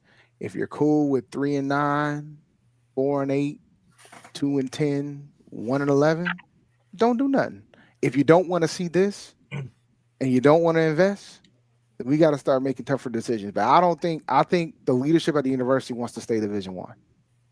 So they're gonna try to make this happen. Hey, everybody who's currently employed by A&T has a vested interest to stay Division I because their salary ain't gonna be the same. You ain't making $300,000. Well, in the athletics program, yes, but academically they're gonna be fine. Like the academia. But I'm saying everybody who's pushing to stay Division I is because that's kind of job security. But I get. No question. But when I say leadership, not just Earl Hilton, I'm talking about the chancellor. Like he wants to, they want to try to make this work. But it's embarrassment. I mean, it's if we tap out like what Salem State did, right? They were there and then they dropped back down. Yeah, but that was a whole different scenario. It would be a rough sledding type of situation for us. Right. But I will say this: the biggest message I got out of that the AAF meet, the call to action meeting on Saturday was, we cannot keep depending on the students to pay for this. Well, we can't. Exactly. We cannot. I've been saying, I've been saying this for a while. Yeah. We cannot depend on these students to pay. Because the thing is, the board of governors rejected the increase this ride. Someday the students are going to reject the increases. You know how much the student fees are for Howard right now? How much? What do you take a guess? $1,500. I don't know. What do you think, Doug? I have no clue. Craig, I want some guesses, man. $1,500 for you, Samaj? $1,500. What are you thinking, Craig? How much do you think the student fees for Howard are for athletics? Probably about $250. You were close. $130, and that's for all the student fees. What? That's it. And you want to know why? Let me tell you why. Let me tell you why. You want to know why? It has to be voted by the students, and the students don't want it to go up. Well, every single time they try to bring it up, they increase the fees. They even use our fees as an example of why they need to increase it, and they still said no. And they still playing chess. So if you guys, I'm telling you, you cannot expect the students to keep paying for this. Nah, I'm telling you. But Howard, it ain't no $130. Hey, I bet you one thing. Howard is $870. Making a change and joining the CAA, I bet you those student fees change. No, they won't. You know what? I'm gonna tell you something, Doug. I'm gonna tell you something. You know who's paying the backs of that? The alums. Yeah, the alums. Well, they got that covered, and also they've just most recently started to have more success in athletics too. So that's. Well, I mean, once we I've been saying since we left the MEAC, Howard's been running them up. Howard's been running them up since we left the MEAC. Hey, Dave. The only sport they won a championship in is in tennis. Dave, I heard. I think part of it is because Stadium gets a bathroom facility. Did they upgrade the press box yet? I know that was part of it too. Have you seen But that press box Greg, in those bathrooms? Howard's tuition is around 50, is like close to $60,000 a year now. That's a part of That's why them students ain't trying to pay that extra money. That's why they ain't want to pay so much, is because they already got a huge bill. Yeah, $60,000 a year. Let's go there. We're like 17 to 20, something like that. So out of state is 40. 18, it's 18 grand in state. Yeah, it's 40 out. It's 40 out. I know. Even if my daughter did get into A&T, without no package, man. For real. Yeah. 40 a year. But even still, if you're an out-of-state student and you paying almost $1,000 a year in athletic fees, like, come on, guys. Like, it's $870 right now. I think that ship has sailed. Last Dr. Martin 1.0 said that we didn't want to increase student fees, even though they went for another 50. I don't know why they did it, but I know exactly why they did it. Because they know that they need the money. Yeah, and they're private. We're state school. I mean, there's a lot of there's some different things. But that's a good point. Thanks. Well, no, I'm just saying that to say, like, we cannot be dependent on the school. Now, granted, North Carolina has different rule set when it comes to what you can use for institutional funds for athletics too. Like, there's other schools that can do things that we cannot as a state school in North Carolina. But that doesn't change the fact that we gotta get the students. The students shouldn't be covering. Tapped out. Students are tapped out. Let me say this too. Two things, and Earl reiterated this to me too. So we got two advantages. One, we can charge, the state is allowing us to charge out-of-state students, athletes, in-state fees. That saves us a lot of money, and we're getting all this money from the damn lottery. I think like $1 million or something. 1.5 million. And that's just two athletics from the North Carolina State Lottery. So that helps bridge some of the gap. The numbers I saw, they look pretty good. You know, I ain't get my forensic audit on it, but I have no reason to think they just totally fabricated. So it made it seem like we're not like just totally out of our league when it comes to competing. Now, what the CAA teams do have that we don't have right now is the current infrastructure, like the facilities and the staff people. I mean, that's not going away, right? So the starting point is kind of like, you know, we can keep up with them, but we're already at a deficit. So they take a step. How many private schools are we competing against in the CAA? About half of them are private. 8. Right. So but I'm saying, like, you know, but even with the public schools are pretty high. Like, you talking about, like, for football, Rhode Island. Rhode Island out of state is like $50K a year. In state's probably 30. I believe from what I've seen today, I believe women's basketball is going to have enough resources to stay where it's at, competing for the top. And I think men's basketball. I'm talking about track in a second. I think men's basketball will have what it needs to emulate women's basketball. It just comes down to how good of a coach Coach Ross is, basically. If Coach Ross can make things happen, he's not gonna have an excuse that he didn't have this or that. Because the locker room, all that kind of stuff, all that stuff that I'm seeing, and then they're about to refurbish the. If you ever go in the court, you see a racquetball. You took classes and seeing that racquetball. That racquetball area is going to be this new state of art weight room. So you'll be able to walk down and look down to the weight room, and that's going to be for everybody on that side of campus. So they're going to have the bells and whistles. And I say, Earl, once again, that's if you're trying to make me not have good things to say for you about you, you're doing a good job. Because if you want to shut me up, tell me more stuff like that, right? No, wait a minute. Now, you say that, but with the baseball stadium, when they tell you stuff and it don't come into fruition, they catch more hell from it than anything. So if I'm Earl Hill, I'm not telling you all about basketball and what's going on. And Earl said that. Earl said, I don't want to say anything that I don't know is going to happen. But the racquetball stuff is happening. Like the racquetball, the weight room at the racquetball court is about that. That's probably the next major facility. Yeah, he said that last night. When do y'all get excited about facilities? When they break ground and they start going up. When I drove by there and saw that new dorm going up, I got excited. When I see the new buildings going across campus, hey, we get some movement going. Until then, it's all talk, right? So, but go ahead and Doug, it's on you now. But so hey, can I say something that Earl said on the alumni call last night about women's basketball? I said it earlier, but you missed it. I did. I said it earlier. What did he say? You got 15 seconds to say it. He said that the women's basketball per capita is the highest invested sport that we have. Yes. Per capita. Yes. He said that last night. And we got probably the highest. And he said that our NIL money is going to be comparable to some of the higher ranked conferences in NCAA in Division I. Right. I like that. So So go ahead. Dougie's on you. I'm sorry. Really quickly, man, I just want to give a shout out to all the Aggie alumni football players and coaches awesome. that showed up to the spring game, man. It was phenomenal. I think some of you might have seen that picture with Coach Washington and his guys. I mean, it was like the Avengers, the Infinity War or whatever, showing up. Guys start popping up out of nowhere. Out of portals. I was standing there, man. I was fortunate enough to see Coach Washington kind of come down the sideline and lay eyes on guys he hadn't seen in so long. So that was great, not only for our program, but great for Coach Washington. I'm glad he had that moment. And, for guys even further back, man, to see Coach Hayes show up and to get a chance to talk to him, man, I can't even tell you what really happened in the spring game because I was standing next to Coach Hayes. And once he started talking, man, I just started soaking it all in. So it was really neat to see those guys, neat to see some of my former teammates come T-Bone. back. Recruited. Oh, T-Bone, Curtis DeLoach, and little CJ DeLoach was there. He's a highly talented recruit coming out of Charlotte. Yeah. So it's just really neat to see those guys, man, and it truly was that family Aggie atmosphere that we're asking for. I mean, the game is one thing and how those guys competed inside the lines, but the overall atmosphere at the event was phenomenal.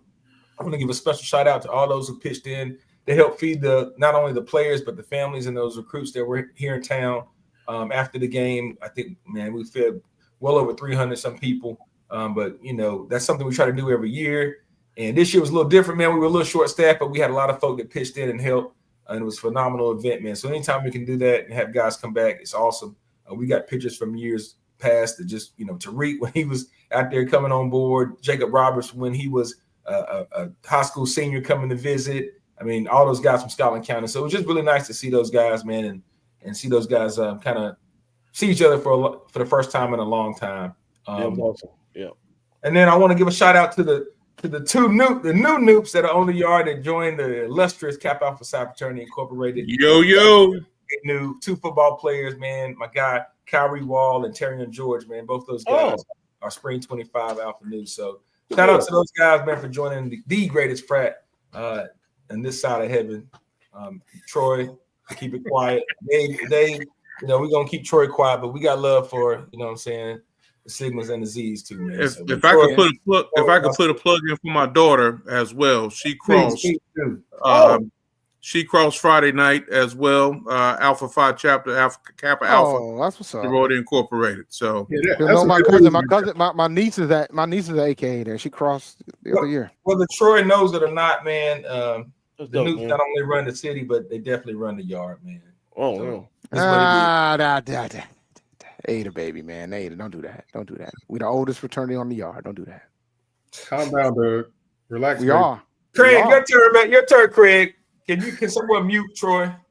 I have those capabilities. Okay. The only thing I got, boy, this is wild tonight. The only thing I got, it's be a nice one.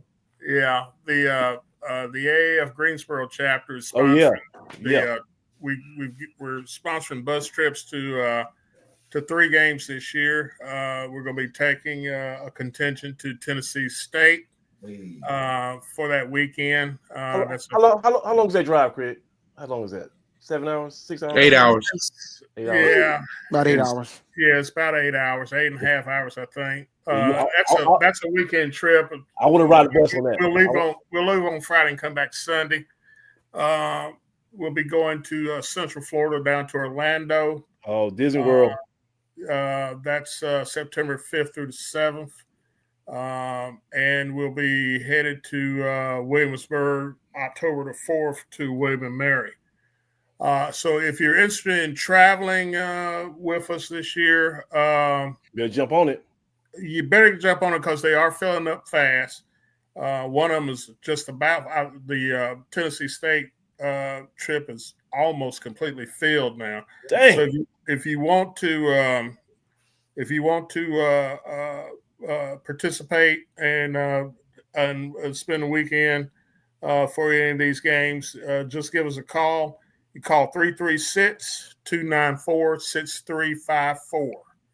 So to reserve a space, again, reserve reservations, and we can give you all the details as far as hotels and everything else is concerned, because we've got hotels already set up for that. It's 336-294-6354. Hey, staying downtown. Yeah, we're going to be at the we'll be staying at the Hilton. No, we're not going. No, we're trying to keep it relatively affordable. Relatively, relatively affordable. Downtown Nashville ain't cheap. That's why I asked the question. Yeah, we're gonna be at the Hampton Inns, Hampton Inns on Vanderbilt. Okay. Y'all downtown. Continental breakfast. They ain't bad. That's the free breakfast hotel. It's more than Hey, let me tell you something. When I heard about the announcement of this game, I started booking trips. I might even go. I'm kind of disappointed about it.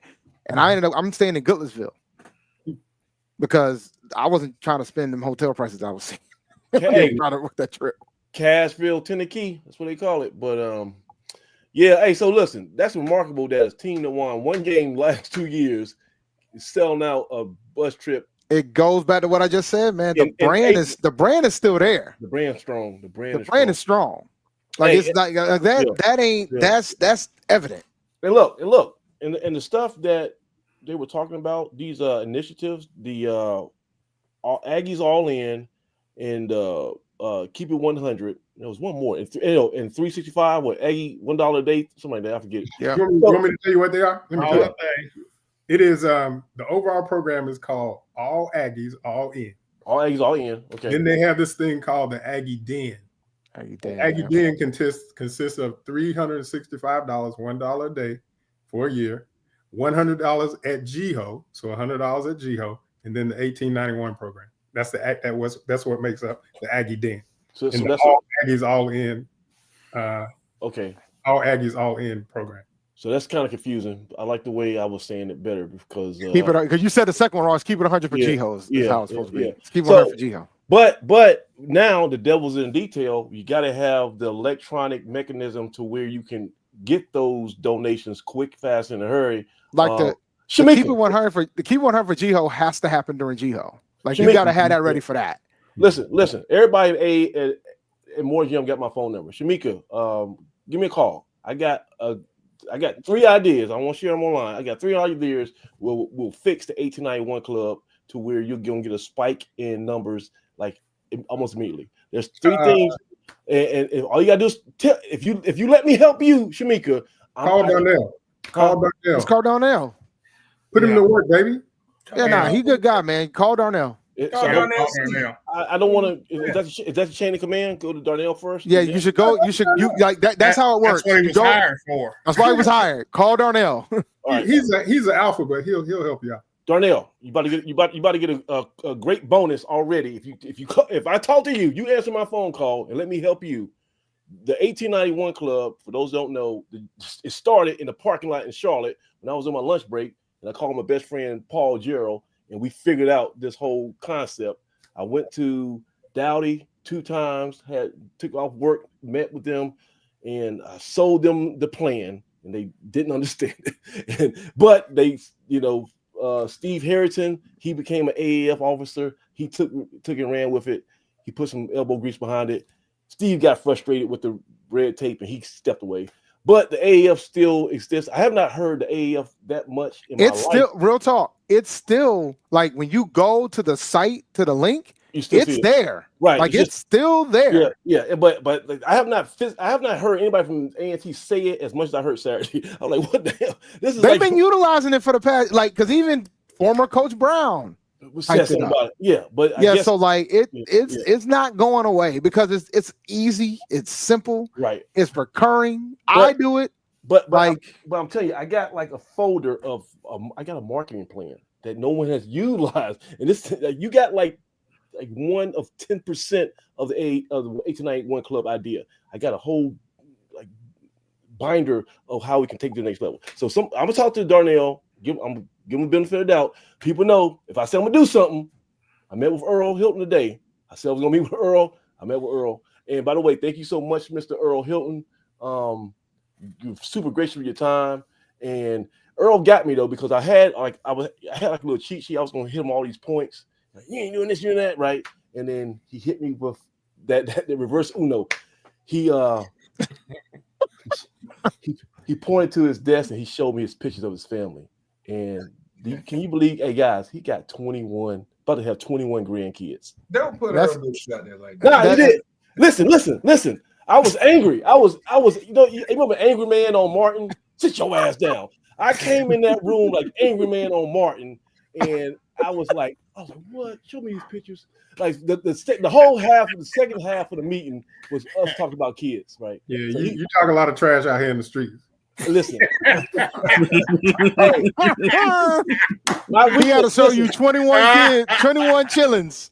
To get you to have a seat and listen for a little while. My weakness is the babies, man. And Earl has like the best. And by the way, man, that says how much he loves that university, because he's chilling in his crib, chilling with them grandbabies. His son is getting an engineer. No, his son-in-law is getting an engineer degree from A&T. So he's gonna be his son-in-law knows what great engineering schools look like. He's gonna be 2 generations of Aggies, and so Earl's all in. And I'd like to say, all jokes aside, appreciate the time. We're gonna agree to disagree on a lot of stuff, and I told Earl I'm still gonna be critical of a lot of things, but I do have more insight, and I want to give him props now. I want to give Earl credit. I said, help me help you, Earl. Really. I mean, we ain't going nowhere, you ain't going nowhere. Let's coexist here. You know, if there's some things that you got going on, let's promote these bad boys. That's like that. You guys have got to go on tour and see the women's and men's locker rooms. It's awesome, right? They done an excellent job on that side of the thing, and they still got some more work to do. War Memorial is still a cluster F. We're gonna get to that later, but we're gonna have to punt on War Memorial. Bad news on that front. There ain't no time soon. Whatever Troy say, just forget about it. There ain't no time soon. I'm telling you. Man, stop putting bad information. Earl. Not Earl. Troy. There is no ETA on War Memorial. If it was, I would have heard. If it was, I would report it right now. Well, that's what I'm saying. You just haven't heard it. Why wouldn't the person who I talked to tell me if it was there? Okay, if it was ETA, go read my comment on Blue Dell Valley. You'll see. All right. So guys, Craig, that cut you off. Anything else we need to talk about AAF wise? No, that's all I've got for right now. Yeah. Okay. All right. So guys, we got kind of long. Before we get out of here, I gotta hear a scout. I gotta hear a game report from DJ. DJ had a basketball game tonight. No, just practice tonight. I don't give. Hey, listen. Ice Cube was just in the neighborhood, and he recorded a triple double on his on a good day. So you can give me some highlights and practice. What was DJ doing with that basketball tonight at the Y? We got better tonight, right? We just okay. Little things, man. We focus on little things. We major in the majors and not the minors. That's good stuff. That's good stuff. We got better today. Spring break practice, man. It was kind of thin. We only had about 4 kids, so had I known a little bit ahead of time, we may not have been late to the show because we made us stay at home. But I'm glad we went, man. Definitely got better today. So, and anytime we have some father-son time is good too. So always, man, always. So everybody here, man, I want to thank y'all for joining us, man. And all the fans, we're going to try to make this regular. We're still going to try to do something for Bill Hayes in June, and I'm putting together some guests. We're going to try to do a Bill Hayes week celebrating our living icon. But until we might do something next month or a couple weeks, whenever Craig says Shemine, you want to talk? I'm like, yeah, let's do it. So it's up to Craig. This summer, I'm doing a little traveling, but we'll be around. You guys can catch us on Twitter, Facebook, and of course Blue Death Valley A&T Fan Forum. Troy, you got one last thing before we get out of here? Any chance y'all might do a show before the CAA Track and Field Outdoor Championships that happen in May? I gotta try to get down there for that, man. Yeah, so it starts Wednesday, May. I think it's 13th or 14th, and Thursday. You know what? I think we might be on the hook, Dougie. We might be on the hook. I think I promised Maceo that we're gonna cover the Bill Hayes golf tournament in May. Okay. So it's that same weekend, I think. Okay, maybe if it's the same weekend that we might can double up, but we'll see. So by that time, by that time we'll know what performance has been, up leading up to it. It'll give us some indication of how well we might do in the championship, which I think the men are going to win. Oh, the men should win.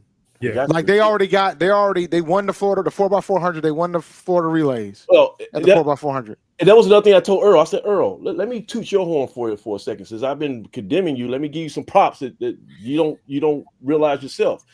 You had a generational track coach and other coach Ross, right? He left, went to Tennessee. You hired another coach, and that coach won the CAA track coach of the year this past year. Yeah. So you replaced a legend with a stalwart in less than 3 years. Did you hear the diss album from one of the assistant coaches to Tennessee? He did a whole diss album on Coach Ross. What? I heard. Oh yeah, I did a whole segment on MD a few weeks ago. He did a whole diss album. It's on iTunes. Did a whole diss album. So he on Dwayne Ross, naming his kids. Yeah, he got to fight at this point. Oh, got to fight at this point. Dang man, an entire diss album. Yeah, on Ross. So we don't have that issue. We're celebrating our coach. We're celebrating our coach. We're celebrating and that's Coach Johnson. That's an Earl Hilton hire. We locked down Coach Rob for he has a good contract. So we're good. We're in good spots on some things. We gotta get better on a lot of other stuff. Baseball, right? We still sitting at third. Baseball. Third in the CAA. And I don't know how the hell Coach Hall's doing that. 75 in conference. All I'm gonna say is this, man. That's the safest coaching job in all the A&T athletics. Good Lord, I stand by that. But Coach Hall, we can't be putting up football numbers like we did last night. Bro, I don't know. But I will say when it's conference time, when it's conference play time, they ready, man. They ready. Coach Hall, I love you to death, man. But we can't be putting up 20. We can't be getting 25 runs in a damn baseball game. We got to figure some stuff out with that middle relief. But hey, one more thing. Yeah. Okay, so truth be told, if it weren't for a morning sickness and a slight injury from our women's indoor track and field team, they probably would have won this indoor track championship too. I don't know about that. Hampton was pretty good, man. I ain't gonna lie. No, Dave, I'm telling you. We were only like they better win outdoor day. You putting the pressure on them ladies, man. Don't be careful. I ain't gonna say we were only 12 or 13 points behind them. Trust me, a sickness for one of them and a slight injury caused them not to run. We probably would have won.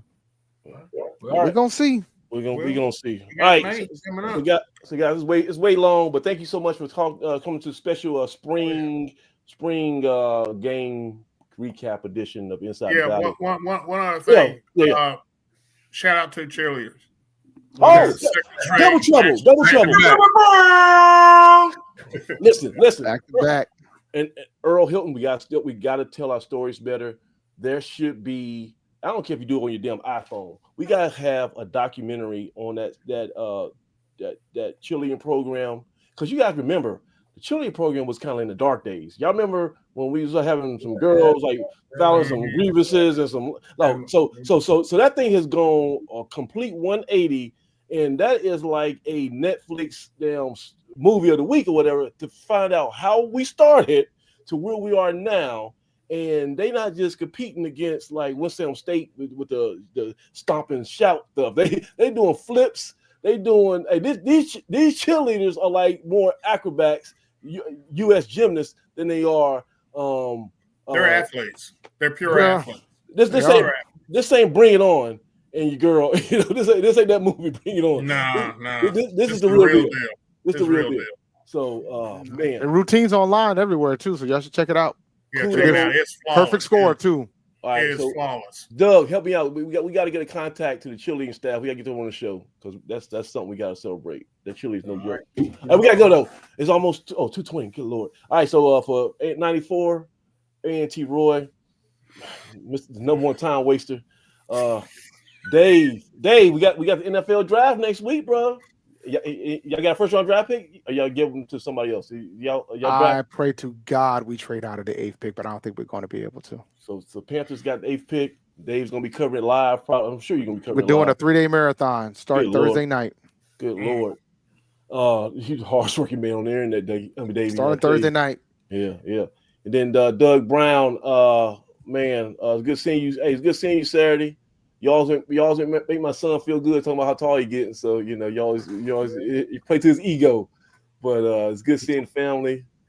Man, I'm about to be crazy uncle when DJ starts hitting them fadeaway threes like Steph Curry.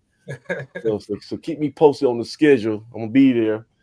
Of course, the mayor, CT, is always good to see you. Yeah, man. And man, you about to start getting busy with this traveling. Travel agent incorporated, because you're gonna be getting all these Aggies up and down the highway for this football season. So yeah. I tell folks this about Tennessee State. On that Tennessee State game, their tickets go on sale. They talked to their ticket manager this afternoon. Their tickets to the general public, I think they got some online, but you really don't want those because they're all in the end zone. Yeah, they're gonna put their tickets on sale, I believe, in June. The prime seats will be out there in June. So save yourself a little bit of money. Don't try to stay away from these ticket brokers. Just go directly to their website and get your tickets when they put them up there. As soon as they're on sale, I'm grabbing mine. I'm hoping I can still go. I'm concerned because it's move-in days that same weekend, but I'm hoping that she gets into this program. She could move in a week early. We'll see. Yeah. All right, that's awesome. All right, guys. So for everybody, I'm Samaj Barnes. This has been Inside the Valley. We'll see you next time. Peace. Aggie Pride. Aggie Pride. Aggie Pride.